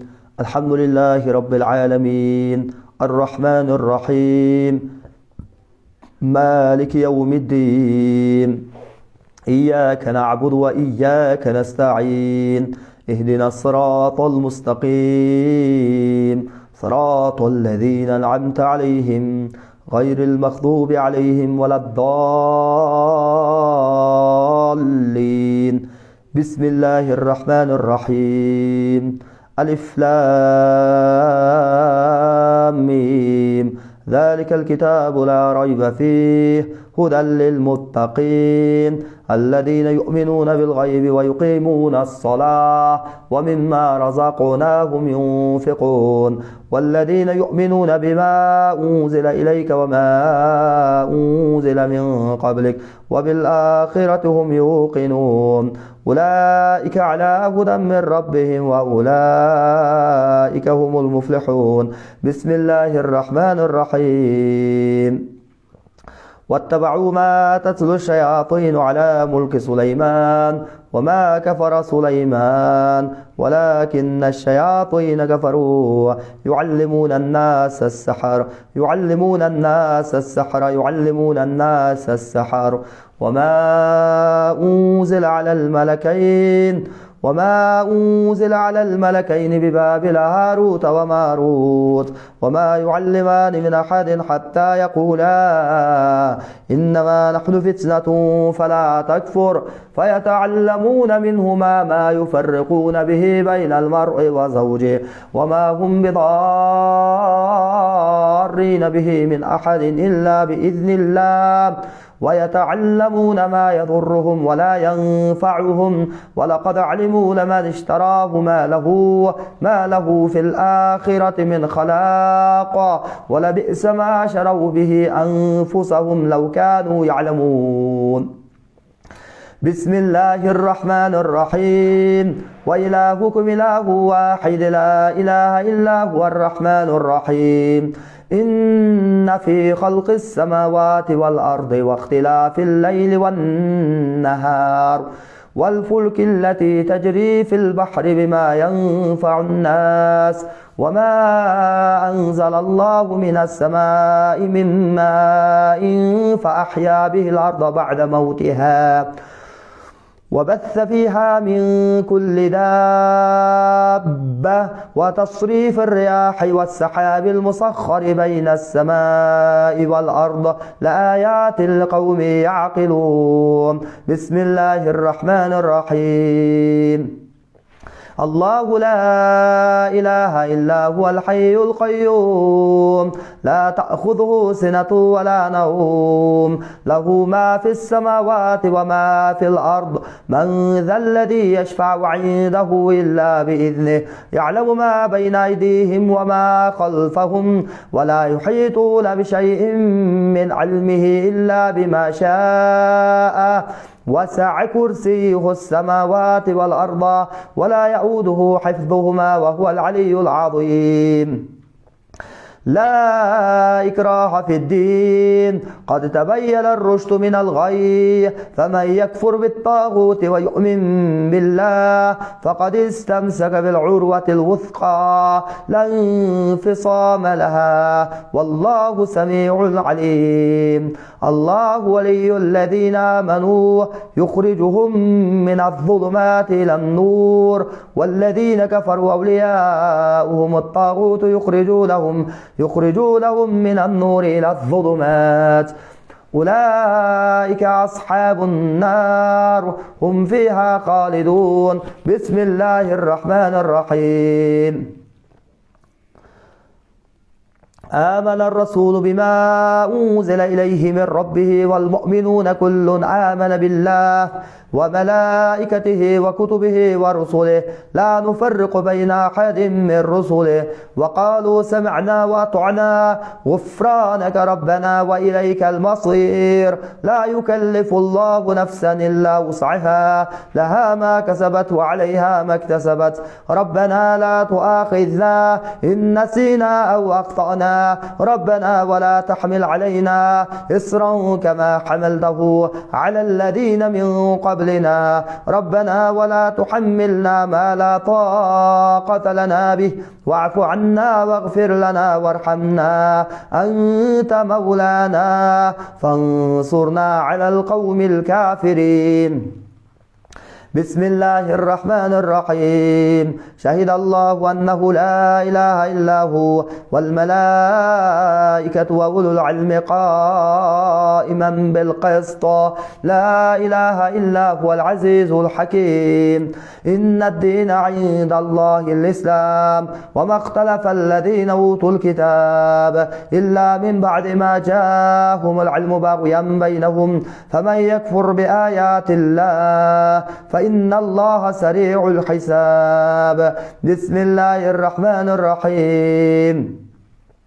وأوحينا إلى موسى أن ألق عصاك فإذا هي تلقف ما يأفكون فوقع الحق وبطل ما كانوا يعملون فغلبوا هنالك وانقلبوا صاغرين وألقي السحرة ساجدين قالوا آمنا برب العالمين رب موسى وهارون. بسم الله الرحمن الرحيم. فلما ألقوا قال موسى ما جئتم به السحر إن الله سيبطل إن الله سيبطل إن الله سيبطل إن الله سيبطل إن الله سيبطل إن الله سيبطل إن الله سيبطل إن الله سيبطل إن الله سيبطله إن الله سيبطل إن الله لا يصلح عمل المفسدين ويحق الله الحق بكلماته ولو كره المجرمون. بسم الله الرحمن الرحيم.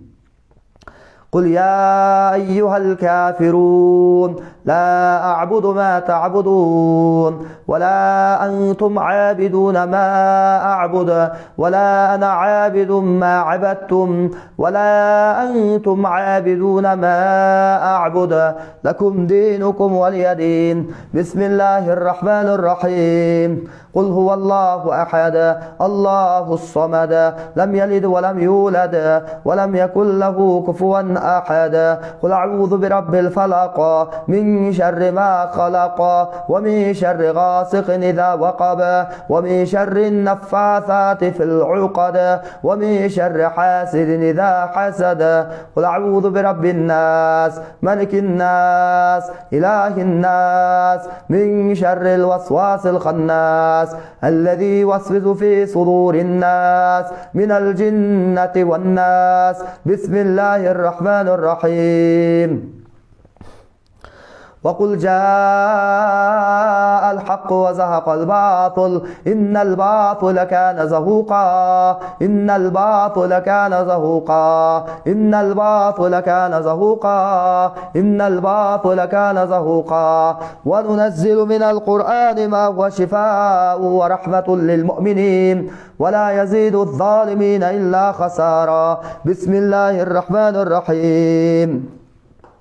والصافات صفا فالزاجرات زجرا فالتاليات ذكرا إن إلهكم لواحد رب السماوات والأرض وما بينهما ورب المشارق إنا زينا السماء الدنيا بزينة الكواكب وحفظا من كل شيطان مارد لا يستمعون إلى الملأ الأعلى ويقذفون من كل جانب دحورا ولهم عذاب واصب دحورا ولهم عذاب واصب دحورا ولهم عذاب واصب دحورا ولهم عذاب واصب دحورا ولهم عذاب واصب دحورا ولهم عذاب واصب دحورا ولهم عذاب واصب دحورا ولهم عذاب واصب. O bul denelerden içindeki erkek jana urgaçı zalim jinler, köz açıktı malaylары, sıyqırçının kulları, Allah'ın düşmanları, Allah'dan korkup paygambarga itaat kılıp moyun sunup bul denelerden daroo çıkıp ketkile. Bismillah, la havle ve la kuvvete illa billah. O bul denelerden içindeki erkek jana urgaçı zalim jinler, köz açıktı malaylары, sıyqırçının kulları, Allah'ın düşmanları, Allah'dan korkup paygambarga itaat kılıp moyun sunup bul denelerden daroo çıkıp ketkile. Bismillah, la havle ve la kuvvete illa billah.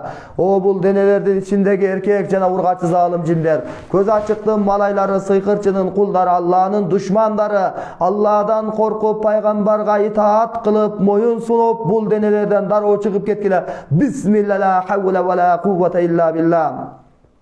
Allah Taala insandardı jana jinderdi özüne ibadat üçün jaratkan, buzgunçuluk üçün jaratkan emes, zulum üçün jaratkan emes, göz açıklarga kızmat kılуу üçün, alardın aram buyruklarına şerik boluu üçün jaratkan emes. Allah'dan korkula, zulumdan kaytkıla jana bul denelerden daroo çıkıp ketkile. Bismillah, la havle ve la kuvvete illa billah.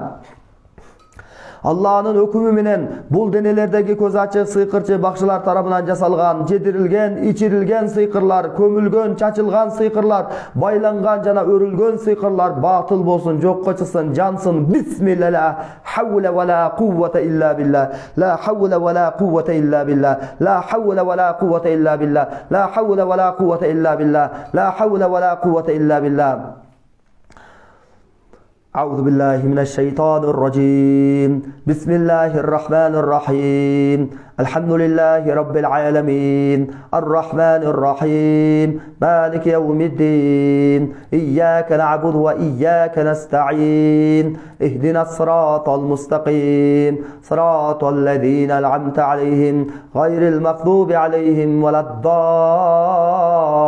الضالين بسم الله الرحمن الرحيم ألف لام ميم ذلك الكتاب لا ريب فيه هدى للمتقين الذين يؤمنون بالغيب ويقيمون الصلاة ومما رزقناهم ينفقون والذين يؤمنون بما أنزل إليك وما أنزل من قبلك وبالآخرة هم يوقنون أولئك على هدى من ربهم وأولئك هم المفلحون بسم الله الرحمن الرحيم واتبعوا ما تتلو الشياطين على ملك سليمان وما كفر سليمان ولكن الشياطين كفروا يعلمون الناس السحر وما أنزل على الملكين ببابل هاروت وماروت وما يعلمان من أحد حتى يقولا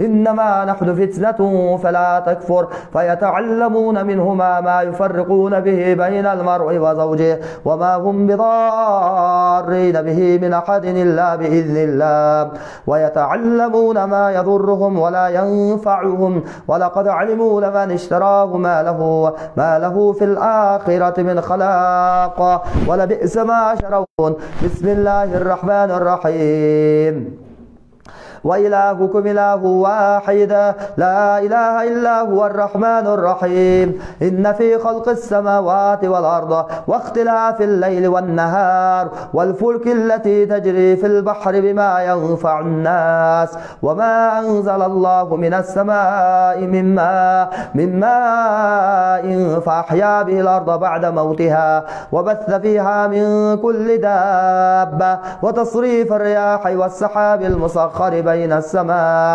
السماء والأرض لآيات لقوم يعقلون. بسم الله الرحمن الرحيم. الله لا إله إلا هو الحي القيوم لا تأخذه سنة ولا نوم له ما في السماوات وما في الأرض من ذا الذي يشفع عنده إلا بإذنه يعلم ما بين أيديهم وما خلفهم ولا يحيطون بشيء من علمه إلا بما شاء وسع كرسيه السماوات والأرض ولا يعوده حفظهما وهو العلي العظيم. لا إكراه في الدين قد تبين الرشد من الغي فمن يكفر بالطاغوت ويؤمن بالله فقد استمسك بالعروة الوثقى لا انفصام لها والله سميع عليم. الله ولي الذين آمنوا يخرجهم من الظلمات إلى النور والذين كفروا أولياؤهم الطاغوت يخرجونهم من النور إلى الظلمات أولئك أصحاب النار هم فيها خالدون. بسم الله الرحمن الرحيم. آمن الرسول بما أنزل إليه من ربه والمؤمنون كل آمن بالله وملائكته وكتبه ورسله لا نفرق بين أحد من رسله وقالوا سمعنا وأطعنا غفرانك ربنا وإليك المصير. لا يكلف الله نفسا إلا وسعها لها ما كسبت وعليها ما اكتسبت ربنا لا تؤاخذنا إن نسينا أو أخطأنا ربنا ولا تحمل علينا إصرا كما حملته على الذين من قبلنا ربنا ولا تحملنا ما لا طاقة لنا به واعف عنا واغفر لنا وارحمنا أنت مولانا فانصرنا على القوم الكافرين. بسم الله الرحمن الرحيم. شهد الله أنه لا إله إلا هو والملائكة وأولو العلم قائما بالقسط لا إله إلا هو العزيز الحكيم. إن الدين عند الله الإسلام وما اختلف الذين أوتوا الكتاب إلا من بعد ما جاءهم العلم بغيا بينهم فمن يكفر بآيات الله فإن الله سريع الحساب. بسم الله الرحمن الرحيم. وأوحينا إلى موسى أن ألقى عصاك فإذا هي تلقف ما يأفكون فوقع الحق وبطل ما كانوا يعملون فغلبوا هنالك وانقلبوا صاغرين وألقي السحرة ساجدين قالوا آمنا برب العالمين رب موسى وهارون. بسم الله الرحمن الرحيم.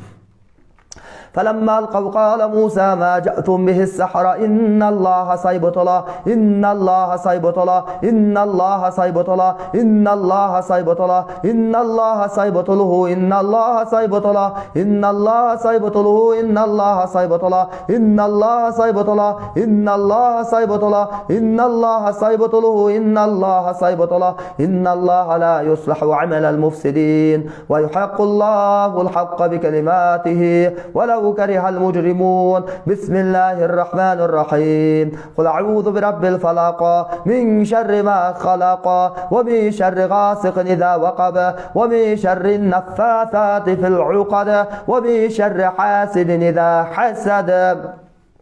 بسم الله الرحمن الرحيم. قل أعوذ برب الناس ملك الناس إله الناس من شر الوسواس الخناس الذي يوسوس في صدور الناس من الجنة والناس. بسم الله الرحمن الرحيم. والصافات والصافات صفا فالزاجرات زجرا فالتاليات ذكرا إن إلهكم لواحد رب السماوات والأرض وما بينهما ورب المشارق إنا زينا السماء الدنيا بزينة الكواكب وحفظا من كل شيطان مارد لا يسمعون إلى الملأ الأعلى ويقذفون من كل جانب دحورا ولهم عذاب واصب دحورا ولهم عذاب واصب إلا من خطف الخطفة فأتبعه شهاب ثاقب فاستفتهمهم أشد خلقا من خلقنا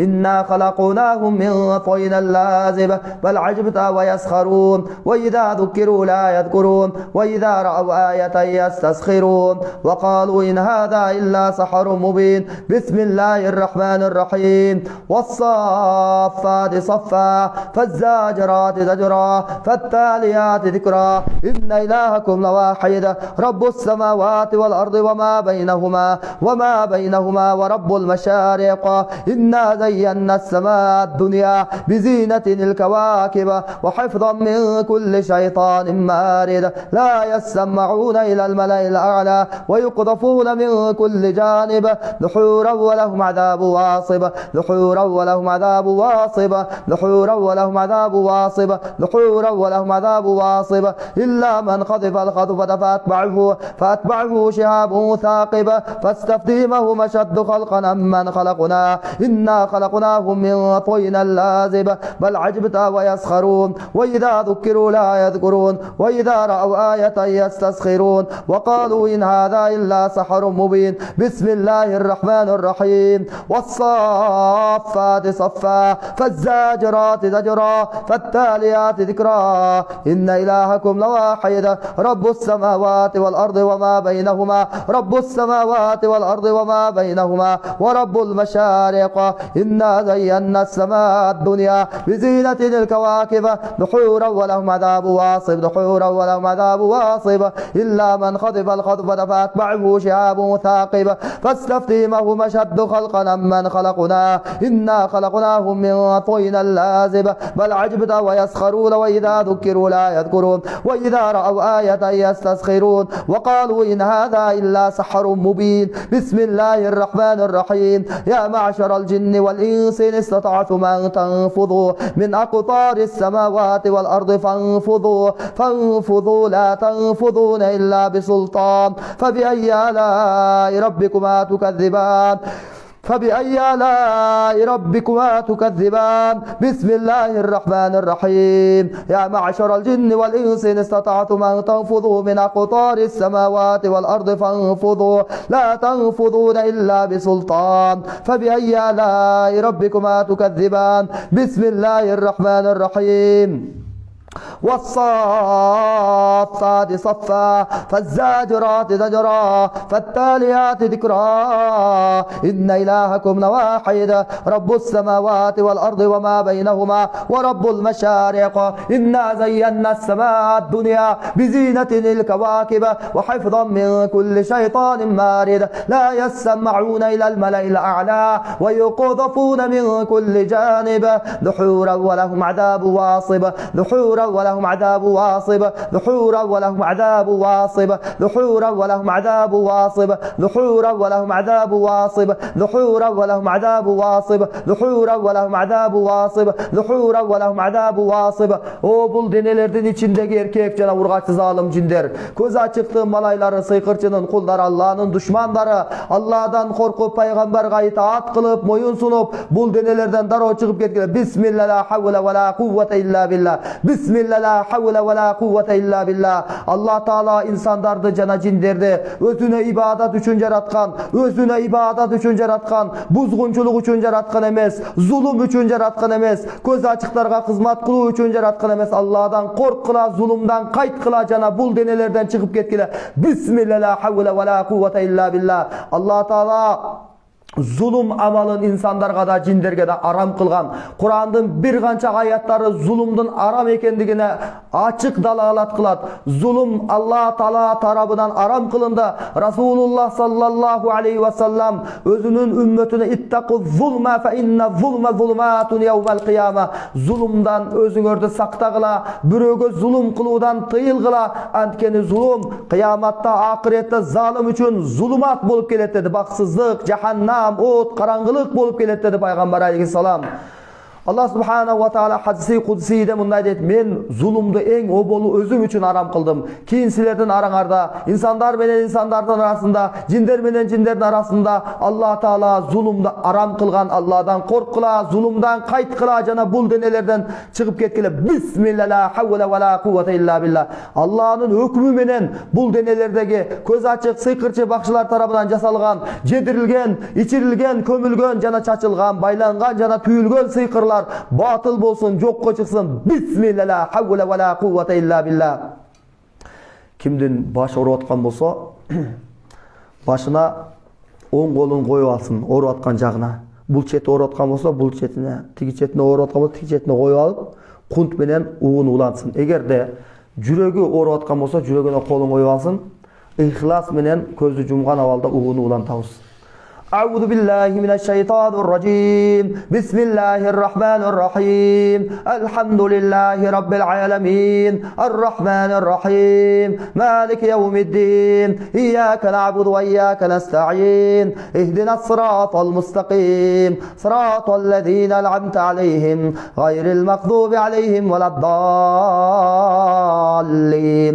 ألف لام ميم ذلك الكتاب لا ريب فيه هدى للمتقين الذين يؤمنون بالغيب ويقيمون الصلاة ومما رزقناهم ينفقون والذين يؤمنون بما أنزل إليك وما أنزل من قبلك وبالآخرة هم يوقنون أولئك على هدى من ربهم وأولئك هم المفلحون. بسم الله الرحمن الرحيم. واتبعوا ما تتلو الشياطين على ملك سليمان وما كفر سليمان ولكن الشياطين كفروا يعلمون الناس السحر وما أنزل على الملكين ببابل هاروت وماروت وما يعلمان من أحد حتى يقولا إنما نحن فتنة فلا تكفر فيتعلمون منهما ما يفرقون به بين المرء وزوجه وما هم بضارين به من أحد إلا بإذن الله ويتعلمون ما يضرهم ولا ينفعهم ولقد علموا لمن اشتراه ما له في الآخرة من خلاق ولبئس ما شروا به أنفسهم لو كانوا يعلمون. وإلهكم إله واحد لا إله إلا هو الرحمن الرحيم. إن في خلق السماوات والأرض واختلاف الليل والنهار والفلك التي تجري في البحر بما ينفع الناس وما أنزل الله من السماء من ماء فأحيا به الأرض بعد موتها وبث فيها من كل دابة وتصريف الرياح والسحاب المسخر بين السماء والأرض لآيات لقوم يعقلون. بسم الله الرحمن الرحيم. الله لا إله إلا هو الحي القيوم لا تأخذه سنة ولا نوم له ما في السماوات وما في الأرض من ذا الذي يشفع عنده إلا بإذنه يعلم ما بين أيديهم وما خلفهم ولا يحيطون بشيء من علمه إلا بما شاء وسع كرسيه السماوات والأرض ولا يعوده حفظهما وهو العلي العظيم. لا إكراه في الدين قد تبين الرشد من الغي فمن يكفر بالطاغوت ويؤمن بالله فقد استمسك بالعروة الوثقى لا انفصام لها والله سميع عليم. الله ولي الذين آمنوا يخرجهم من الظلمات إلى النور والذين كفروا أولياؤهم الطاغوت يخرجونهم من النور إلى الظلمات أولئك أصحاب النار هم فيها خالدون خالدون. بسم الله الرحمن الرحيم. وأوحينا إلى موسى أن ألق عصاك فإذا هي تلقف ما يأفكون فوقع الحق وبطل ما كانوا يعملون فغلبوا هنالك وانقلبوا صاغرين وألقي السحرة ساجدين قالوا آمنا برب العالمين رب موسى وهارون. بسم الله الرحمن الرحيم. وأوحينا إلى موسى أن ألق عصاك فإذا هي تلقف ما يأفكون فوقع الحق وبطل ما كانوا يعملون فغلبوا هنالك وانقلبوا صاغرين وألقي السحرة ساجدين وألقي السحرة ساجدين وألقي السحرة ساجدين وألقي السحرة ساجدين وألقي السحرة ساجدين قالوا آمنا برب العالمين رب موسى وهارون. بسم الله الرحمن الرحيم. فلما ألقوا قال موسى ما جأتم به السحرة إن الله سيبطله إن الله سيبطله إن الله سيبطله إن الله سيبطله إن الله سيبطله إن الله سيبطله إن الله سيبطله إن الله سيبطله إن الله سيبطله إن الله سيبطله إن الله سيبطله إن الله سيبطله إن الله سيبطله إن الله سيبطله إن الله سيبطله إن الله سيبطله إن الله سيبطله إن الله سيبطله إن الله سيبطله إن الله لا يصلح عمل المفسدين ويحق الله الحق بكلماته ولو كره المجرمون. بسم الله الرحمن الرحيم. وأوحينا إلى موسى أن ألق عصاك فإذا هي تلقف ما يأفكون فوقع الحق وبطل ما كانوا يعملون فغلبوا هنالك وانقلبوا صاغرين وألقي السحرة ساجدين قالوا آمنا برب العالمين رب موسى وهارون. بسم الله الرحمن الرحيم. وألق ما في يمينك تلقف ما يأفكون فوقع الحق وبطل ما كانوا يعملون فغلبوا هنالك وانقلبوا صاغرين وألقي السحرة ساجدين وألقي السحرة ساجدين وألقي السحرة ساجدين وألقي السحرة ساجدين وألقي السحرة ساجدين وألقي السحرة ساجدين وألقي السحرة ساجدين وألقي السحرة ساجدين وألقي السحرة ساجدين وألقي السحرة ساجدين وألقي السحرة ساجدين وألقي السحرة ساجدين وألقي السحرة ساجدين وألقي السحرة ساجدين وألقي السحرة ساجدين قالوا آمنا برب العالمين قالوا آمنا برب العالمين رب موسى وهارون. بسم الله الرحمن الرحيم. فلما ألقوا قال موسى ما جأتم به السحر إن الله سيبطله إن الله سيبطله إن الله سيبطله إن الله سيبطله إن الله لا يصلح عمل المفسدين ويحق الله الحق بكلماته ولو كره المجرمون. Allah'ın hükmü menen bul denelerdeki көз açık сыйкырчы бакчылар тарабынан жасалган, жедирилген, ичирилген, көмүлгөн, чачылган, байланган жана башка арам жолдор менен жасалган сыйкырлар батыл болсун, жокко чыксын, жанып кетсин. Бисмилла ла хавла ва ла куввата илля билlah. Allah'ın hükmü menen bul denelerdeki көз açık сыйкырчы бакчылар тарабынан жасалган, жедирилген, ичирилген, көмүлгөн, чачылган сыйкырлар, жедирилген сыйкырлар жана чачылган, өрүлгөн, байланган сыйкырлар Allah'ın hükmü menen батыл болсун, жокко чыксын, жанып кетсин. Бисмилла ла хавла ва ла куввата илля билlah. Кимдин башы ооруп аткан болсо, башына колун коюп алсын, оң колун. Жүрөгү ооруп аткан болсо, оң колун же буту же колу ооруп аткан болсо, ошол ооруп аткан жерине колун кармап турсун. Расулуллах саллаллаху алейхи ва салламдан хадис бар. Кимде ким бир денесинин бир мүчөсүнөн шикаят кылган болсо, ошол жерге ооруп аткан жерине колун, оң колун коюп алсын дагы, анан мына бул дуаны окусун деген. Азыр ошол дуаны окуйбуз, колуңуздарды коюп алыңыздар.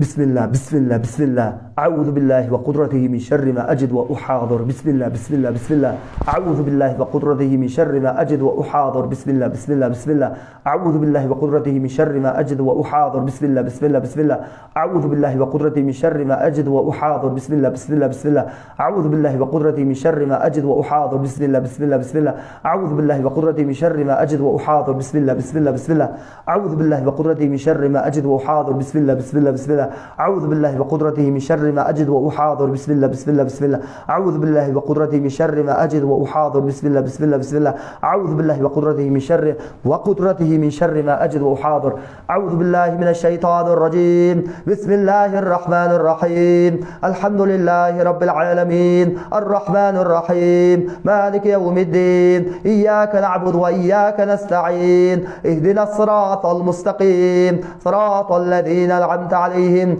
غير المغضوب عليهم ولا الضالين ألف لام ميم ذلك الكتاب لا ريب فيه هدى للمتقين الذين يؤمنون بالغيب ويقيمون الصلاة ومما رزقناهم ينفقون والذين يؤمنون بما أنزل إليك وما أنزل من قبلك وبالآخرة هم يوقنون أولئك على هدى من ربهم وأولئك هم المفلحون بسم الله الرحمن الرحيم واتبعوا ما تتلو الشياطين على ملك سليمان وما كفر سليمان ولكن الشياطين كفروا يعلمون الناس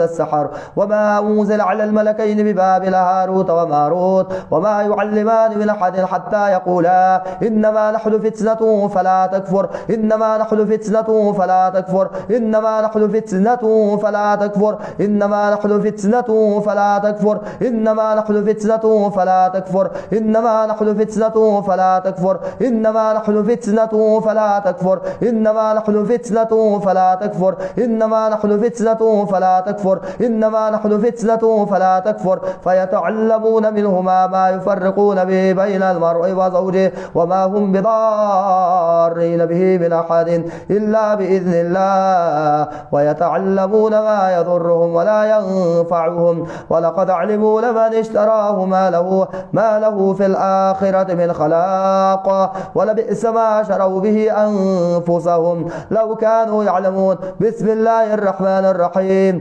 وإلهكم إله واحد لا إله إلا هو الرحمن الرحيم إن في خلق السماوات والأرض واختلاف الليل والنهار والفلك التي تجري في البحر بما ينفع الناس وما أنزل الله من السماء مما فأحيا به الأرض بعد موتها وبث فيها من كل دابة وتصريف الرياح والسحاب المسخر بين السماء والأرض لآيات لقوم يعقلون بسم الله الرحمن الرحيم الله لا إله إلا هو الحي القيوم لا تأخذه سنة ولا نوم له ما في السماوات وما في الأرض من ذا الذي يشفع عنده إلا بإذنه يعلم ما بين أيديهم وما خلفهم ولا يحيطون بشيء من علمه إلا بما شاء وسع كرسيه السماوات والأرض ولا يؤوده حفظهما وهو العلي العظيم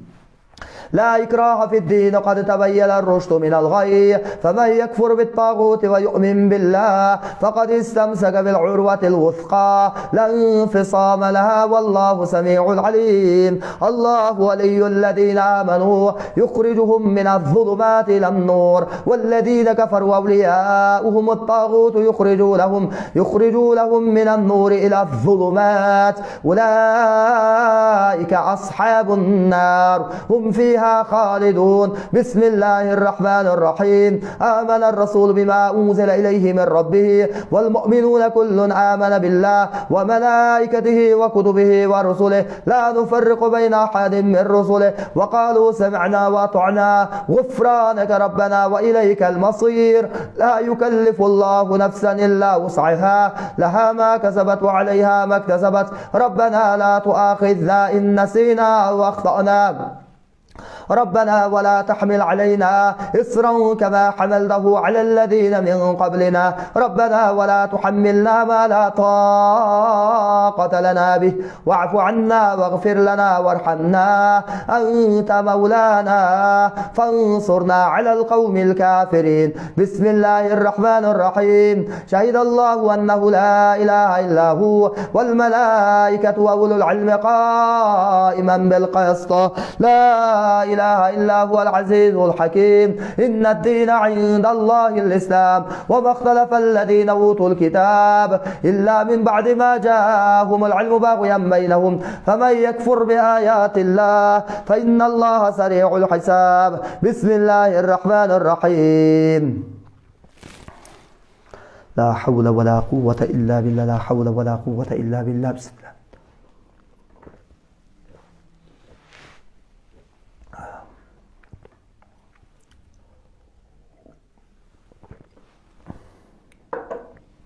أعوذ بالله من الشيطان الرجيم.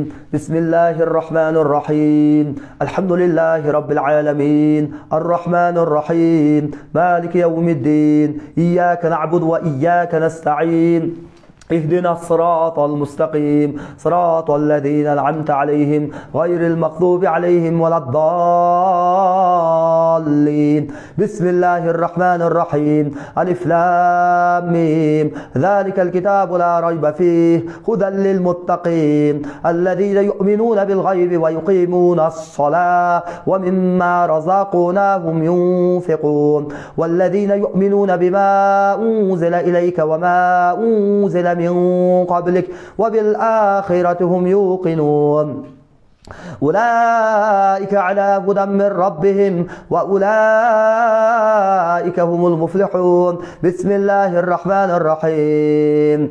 وقل جاء الحق وزهق الباطل إن الباطل كان زهوقا إن الباطل كان زهوقا إن الباطل كان زهوقا وننزل من القرآن ما هو شفاء ورحمة للمؤمنين ولا يزيد الظالمين إلا خسارا ولا يزيد الظالمين إلا خسارا ولا يزيد الظالمين إلا خسارا. O bul denelerden içindeki erkek jana urgaçı zalim jinler, köz açıktı malaylары, sıyqırçının kulları, Allah'ın düşmanları, Allah'dan korkup peygamberga itaat kılıp, moyun sunup, bul denelerden daroo çıkıp ketkile. Bismillah, la havle ve la kuvvete illa billah, la havle ve la kuvvete illa billah, la havle ve la kuvvete illa billah, la havle ve la kuvvete illa billah, la havle ve la kuvvete illa billah, la havle ve la kuvvete illa billah, la havle ve la kuvvete illa billah, la havle ve la kuvvete إلا بالله لا حول ولا قوة إلا بالله لا حول ولا قوة إلا بالله لا حول ولا قوة إلا بالله لا حول ولا قوة إلا بالله لا حول ولا قوة إلا بالله لا حول ولا قوة إلا بالله لا حول ولا قوة إلا بالله لا حول ولا قوة إلا بالله لا حول ولا قوة إلا بالله لا حول ولا قوة إلا بالله لا حول ولا قوة إلا بالlah. O bul denelerden içindeki erkek jana urgaçı zalim jinler, köz açıktı malayları, sıyqırçının kulları, Allah'ın düşmanları, Allah'dan korkup peygamberga itaat kılıp, moyun sunup, bul denelerden daroo çıkıp ketkile. Bismillah, la havle ve la kuvvete illa billah. Allah'ın hükmü menen bul denelerdeki köz açık sıyqırçı bakçılar tarafından jasalgan, jedirilgen, içirilgen, kömülgen, çaçılgan jada baylangan sıyqırlar batıl bolsun, jokko çıksın. Bismillah, la havle ve la kuvvete illa billah. La havle ve la kuvvete illa billah. لا حول ولا قوة إلا بالله لا حول ولا قوة إلا بالله لا حول ولا قوة إلا بالله لا حول ولا قوة إلا بالله. O bul denelerden içindeki erkek jana urgaçı zalim jinler, köz açıktı malayları, sıyqırçının kulları, Allah'ın düşmanları, Allah'dan korkup peygamberga itaat kılıp, moyun sunup, bul denelerden daroo çıkıp ketkile. Bismillah, la havle ve la kuvvete illa billah la havle ve la kuvvete illa billah la havle ve la kuvvete illa billah la havle ve la kuvvete illa billah la havle ve la kuvvete إلا بالله لا حول ولا قوة إلا بالله لا حول ولا قوة إلا بالله لا حول ولا قوة إلا بالله لا حول ولا قوة إلا بالله لا حول ولا قوة إلا بالله لا حول ولا قوة إلا بالله لا حول ولا قوة إلا بالله. Eğer uykusu gelip hayal uyku tartып atkan bolsa, ordundan turup alıp, tike turup alıp uksa da bolat. Antkeni rukuya uğup atkanda sözsüz türdө berilүү менен, кунт менен угуп туруш керек. Канчалык кунт менен, берилүү менен уксаңыз, Кур'ан аяттарынын таасири сизге ошончолук таасир берет. Андыктан кунт менен укканга аракет кылалы баарыбыз. Берилүү менен бул окуп аткан рукуябыз, бул аяттарыбыз бир гана сыйкыр көзүккөн, жин киргендерге гана эмес. Ар кайсы оорулар менен, депрессия менен жана башка медициналык оорулар менен ооруп аткандар учурда угуп турсаңыздар, иншаллах таасир болот. Иншаллах Кур'ан аяттары шифа болот. Анда эмесе көз жумуп алыңыздар, кунт менен ихлас кылып угуп турабыз баарыбыз. Берилүү менен.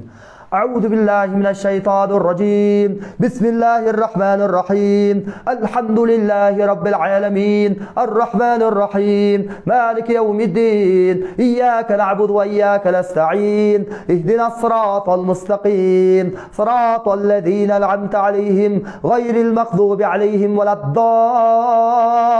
الضالين بسم الله الرحمن الرحيم ألف لام ميم ذلك الكتاب لا ريب فيه هدى للمتقين الذين يؤمنون بالغيب ويقيمون الصلاة ومما رزقناهم ينفقون والذين يؤمنون بما أنزل إليك وما أنزل من قبلك وبالآخرة هم يوقنون أولئك على هدى من ربهم وأولئك هم المفلحون بسم الله الرحمن الرحيم واتبعوا ما تتلو الشياطين على ملك سليمان وما كفر سليمان ولكن الشياطين كفروا يعلمون الناس السحر وما أنزل على الملكين ببابل هاروت وماروت وما يعلمان من أحد حتى يقولا إنما نحن فتنة فلا تكفر إنما نحن فتنة فلا تكفر إنما نحن فتنة فلا تكفر فيتعلمون منهما ما يفرقون به بين المرء وزوجه وما هم بضارين به من أحد إلا بإذن الله ويتعلمون ما يضرهم ولا ينفعهم ولقد علموا لمن اشتراه ما له في الآخرة من خلاق ولبئس ما شروا به أنفسهم لو كانوا يعلمون بسم الله الرحمن الرحيم وإلهكم إله واحد لا إله إلا هو الرحمن الرحيم إن في خلق السماوات والأرض واختلاف الليل والنهار والفلك التي تجري في البحر بما ينفع الناس وما أنزل الله من السماء من ماء فأحيا به الأرض بعد موتها وبث فيها من كل دابة وتصريف الرياح والسحاب المسخر بين السماء والأرض لآيات لقوم يعقلون بسم الله الرحمن الرحيم الله لا إله إلا هو الحي القيوم لا تأخذه سنة ولا نوم له ما في السماوات وما في الأرض من ذا الذي يشفع عنده إلا بإذنه يعلم ما بين أيديهم وما خلفهم ولا يحيطون بشيء من علمه إلا بما شاء وسع كرسيه السماوات والأرض ولا يؤوده حفظهما وهو العلي العظيم بسم الله الرحمن الرحيم لا إكراه في الدين قد تبين الرشد من الغي فمن يكفر بالطاغوت ويؤمن بالله فقد استمسك بالعروة الوثقى لا انفصام لها والله سميع عليم الله ولي الذين آمنوا يخرجهم من الظلمات إلى النور والذين كفروا أولياؤهم الطاغوت يخرجونهم من النور إلى الظلمات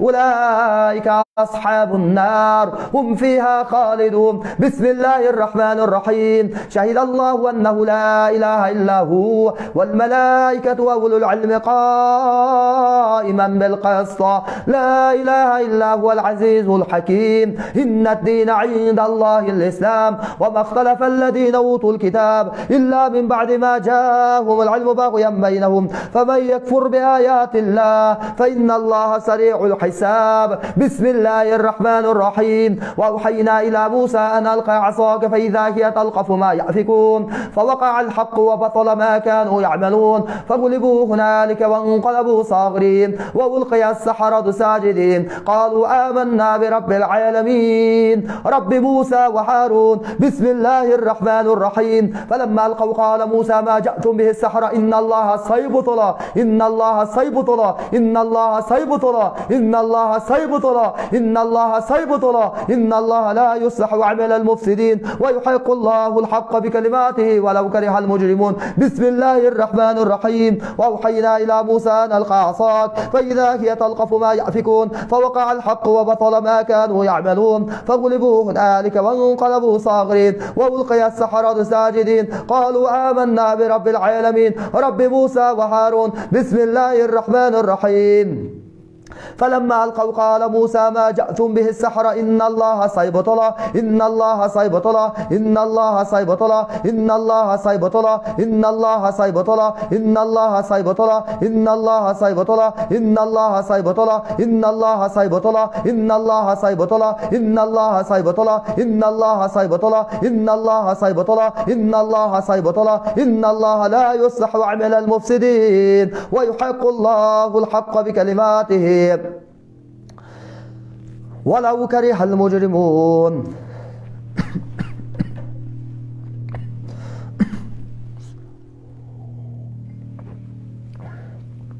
أعوذ بالله من الشيطان الرجيم من همزه ونفخه ونفثه. أعوذ بالله من الشيطان الرجيم من همزه ونفخه ونفثه.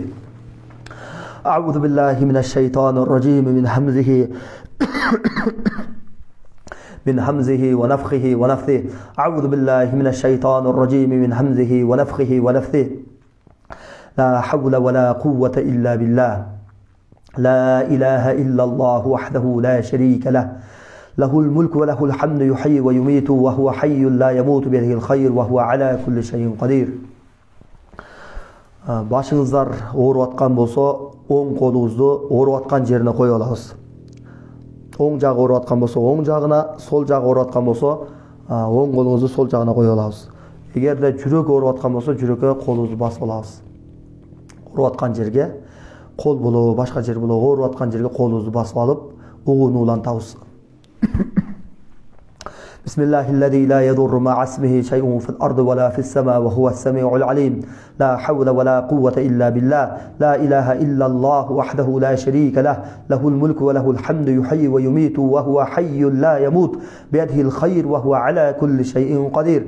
أعوذ بالله من الشيطان الرجيم من همزه ونفخه ونفثه.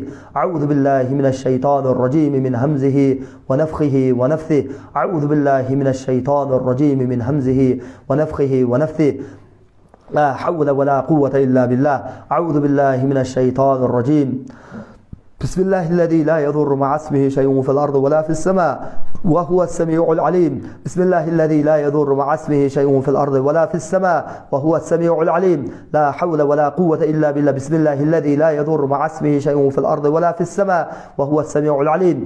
أعوذ بكلمات الله التامات من شر ما خلق. أعوذ بكلمات الله التامات من شر ما خلق. Жараткандын улуу сөздөрү менен жардам сурайбыз. Жараткандын улуу калиматтары менен жардам сурайбыз. Алладан жардам сурайбыз.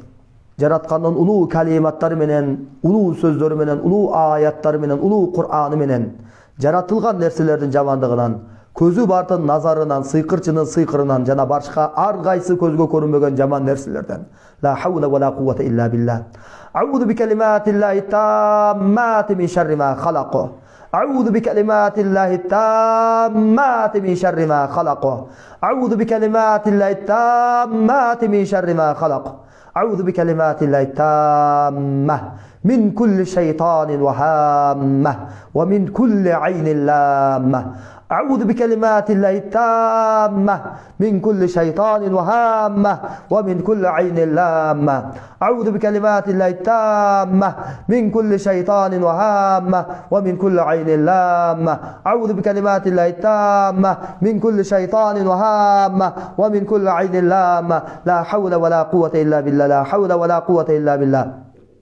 أسأل الله العظيم. أسأل الله العظيم. أسأل الله العظيم رب العرش العظيم أن يشفيكم. أسأل الله العظيم رب العرش العظيم أن يشفيكم. أسأل الله العظيم رب العرش العظيم أن يشفيكم. أسأل الله العظيم رب العرش العظيم أن يشفيكم. اللهم رب الناس أذهب البأس واشف أنت الشافي لا شفاء إلا شفاؤك شفاء لا يغادر سقما. اللهم رب الناس أذهب البأس واشف أنت الشافي. اللهم أذهب البأس رب الناس واشف أنت الشافي لا شفاء إلا شفاؤك شفاء لا يغادر سقما. لا حول ولا قوة إلا بالله. اللهم لا سهل إلا ما جعلته سهلا وأنت تجعل الحزن وإذا شئت سهلا. اللهم لا سهل إلا ما جعلته سهلا وأنت تجعل الحزن وإذا شئت سهلا. اللهم لا سهل إلا ما جعلته سهلا وأنت تجعل الحزن وإذا شئت سهلا. اللهم أجر لنا في مصيبتنا وأخلف لنا خيرا منها. اللهم أجر لنا في مصيبتنا مصيبتنا وأخلف لنا خيرا منها اللهم أجر لنا في مصيبتنا وأخلف لنا خيرا منها إنا لله وإنا إليه راجعون إنا لله وإنا إليه راجعون إنا لله وإنا إليه راجعون اللهم اجر لنا في مصيبتنا واخلف لنا خيرا منها يا ذا الجلال والإكرام يا ذا الجلال والإكرام أعوذ بالله من الشيطان الرجيم بسم الله الرحمن الرحيم قل هو الله أحد الله الصمد لم يلد ولم يولد ولم يكن له كفوا أحد قل أعوذ برب الفلق من شر ما خلق ومن شر غاسق إذا وقب ومن شر النفاثات في العقد ومن شر حاسد إذا حسد قل أعوذ برب الناس ملك الناس إله الناس من شر الوسواس الخناس الذي يوسوس في صدور الناس من الجنة والناس لا حول ولا قوة إلا بالله لا حول ولا قوة إلا بالله لا حول ولا قوة إلا بالله لا حول ولا قوة إلا بالله لا إله إلا الله وحده لا شريك له له الملك وله الحمد يحيي ويميت وهو حي لا يموت بيده الخير وهو على كل شيء قدير آمين سبحان ربك رب العزة عما يصفون وسلام على المرسلين والحمد لله رب العالمين آمين O жараткан Алла, сага чексиз мактоолор, алкыштар. Пайгамбарыбыз Мухаммад Мустафа саллаллаху алейхи ва салламга саламдар жана салаваттар болсун. Жараткан Алла, биз күнөөкөр бенделериңден билип билбей кылган күнөөлөрүбүздү кечир. Сенин жолуңа таштаган кадамдарыбызды бекем берекелүү кадамдардан. О Аллахым, бүткүл ааламдагы муумин мусулмандарга, кыйналган муумин мусулмандарга жардам бер. Алардын катарында ушул жерде алакан жайып, үмүт менен олтурган бул бенделериңден дардына шифа бер Аллахым. Жараткан Алла, бул бенделериңе көз ачык, сыйкырчы бакчылар тарабынан жасалган, жедирилген, ичирилген, көмүлгөн, чачылган, байланган жана башка ар кайсы арам жолдор менен жасалган сыйкырларды Куран менен кетир. Ушул окулган улуу аяттарыңды бул бенделериңдин жүрөктөрүнө, даттарына шифа кыл, жашоолоруна хидаят кыл, күнөөлөрүн кечир, тооболорун кабыл кыл я Раббил Аламин. Ыймандарын бекем кыл, үй бүлөлүк жашоолоруна бактылуулук бер, иштерине болсо ийгилик бер я Раббил Аламин. Учурда сыйкыр менен жин оору менен жана башка ар кайсы оорулар менен ооруп жаткан мусулман бир туугандарыбызга Аллахым өзү шифасын берсин. Аллахым ушул окулган улуу аяттарды бул бенделериңе шифа кылгын Аллахым. Аллахым биз сенден гана жардам сурайбыз, сага гана ибадат кылабыз. Өзүң тараптан болгон шифаны бизге түшүр. Өзүң тараптан болгон жардамды бизге түшүр. Жараткан Алла, бизге жардам берүүчү, жападан жалгыз зат сенсиң Аллахым. Шифа сенин колуңда Аллахым. Өзүң тараптан болгон шифаны бер. Аллахым, эгер сен кааласаң, гам, кайгуу, кыйынчылыкты заматта жеңил жака которуп коюучу затсың. Аллахым, бул бенделериңе жеңилдикти насип кылгын, жеңилдигин берген я Раббил Аламин. Ооруларына шифа берген, жүрөктөрүн нурлантыргын Кур'ан менен я Раббил Аламин. Аллахумма Rabbana atina fid dunya hasana wa fil akhirati hasana wa qina adhaban nar bi rahmatika ya arhamar rahimin. Amin.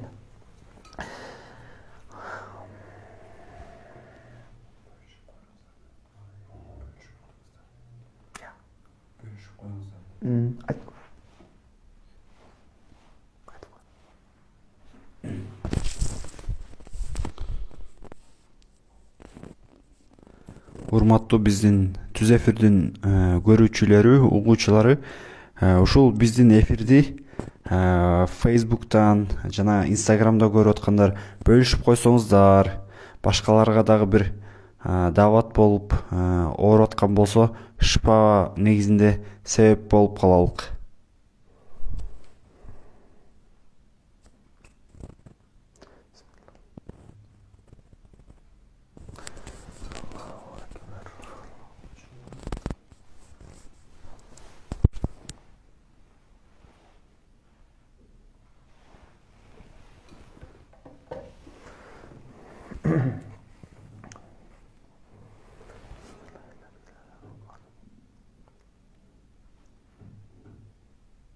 Бияктан өчүп болсун.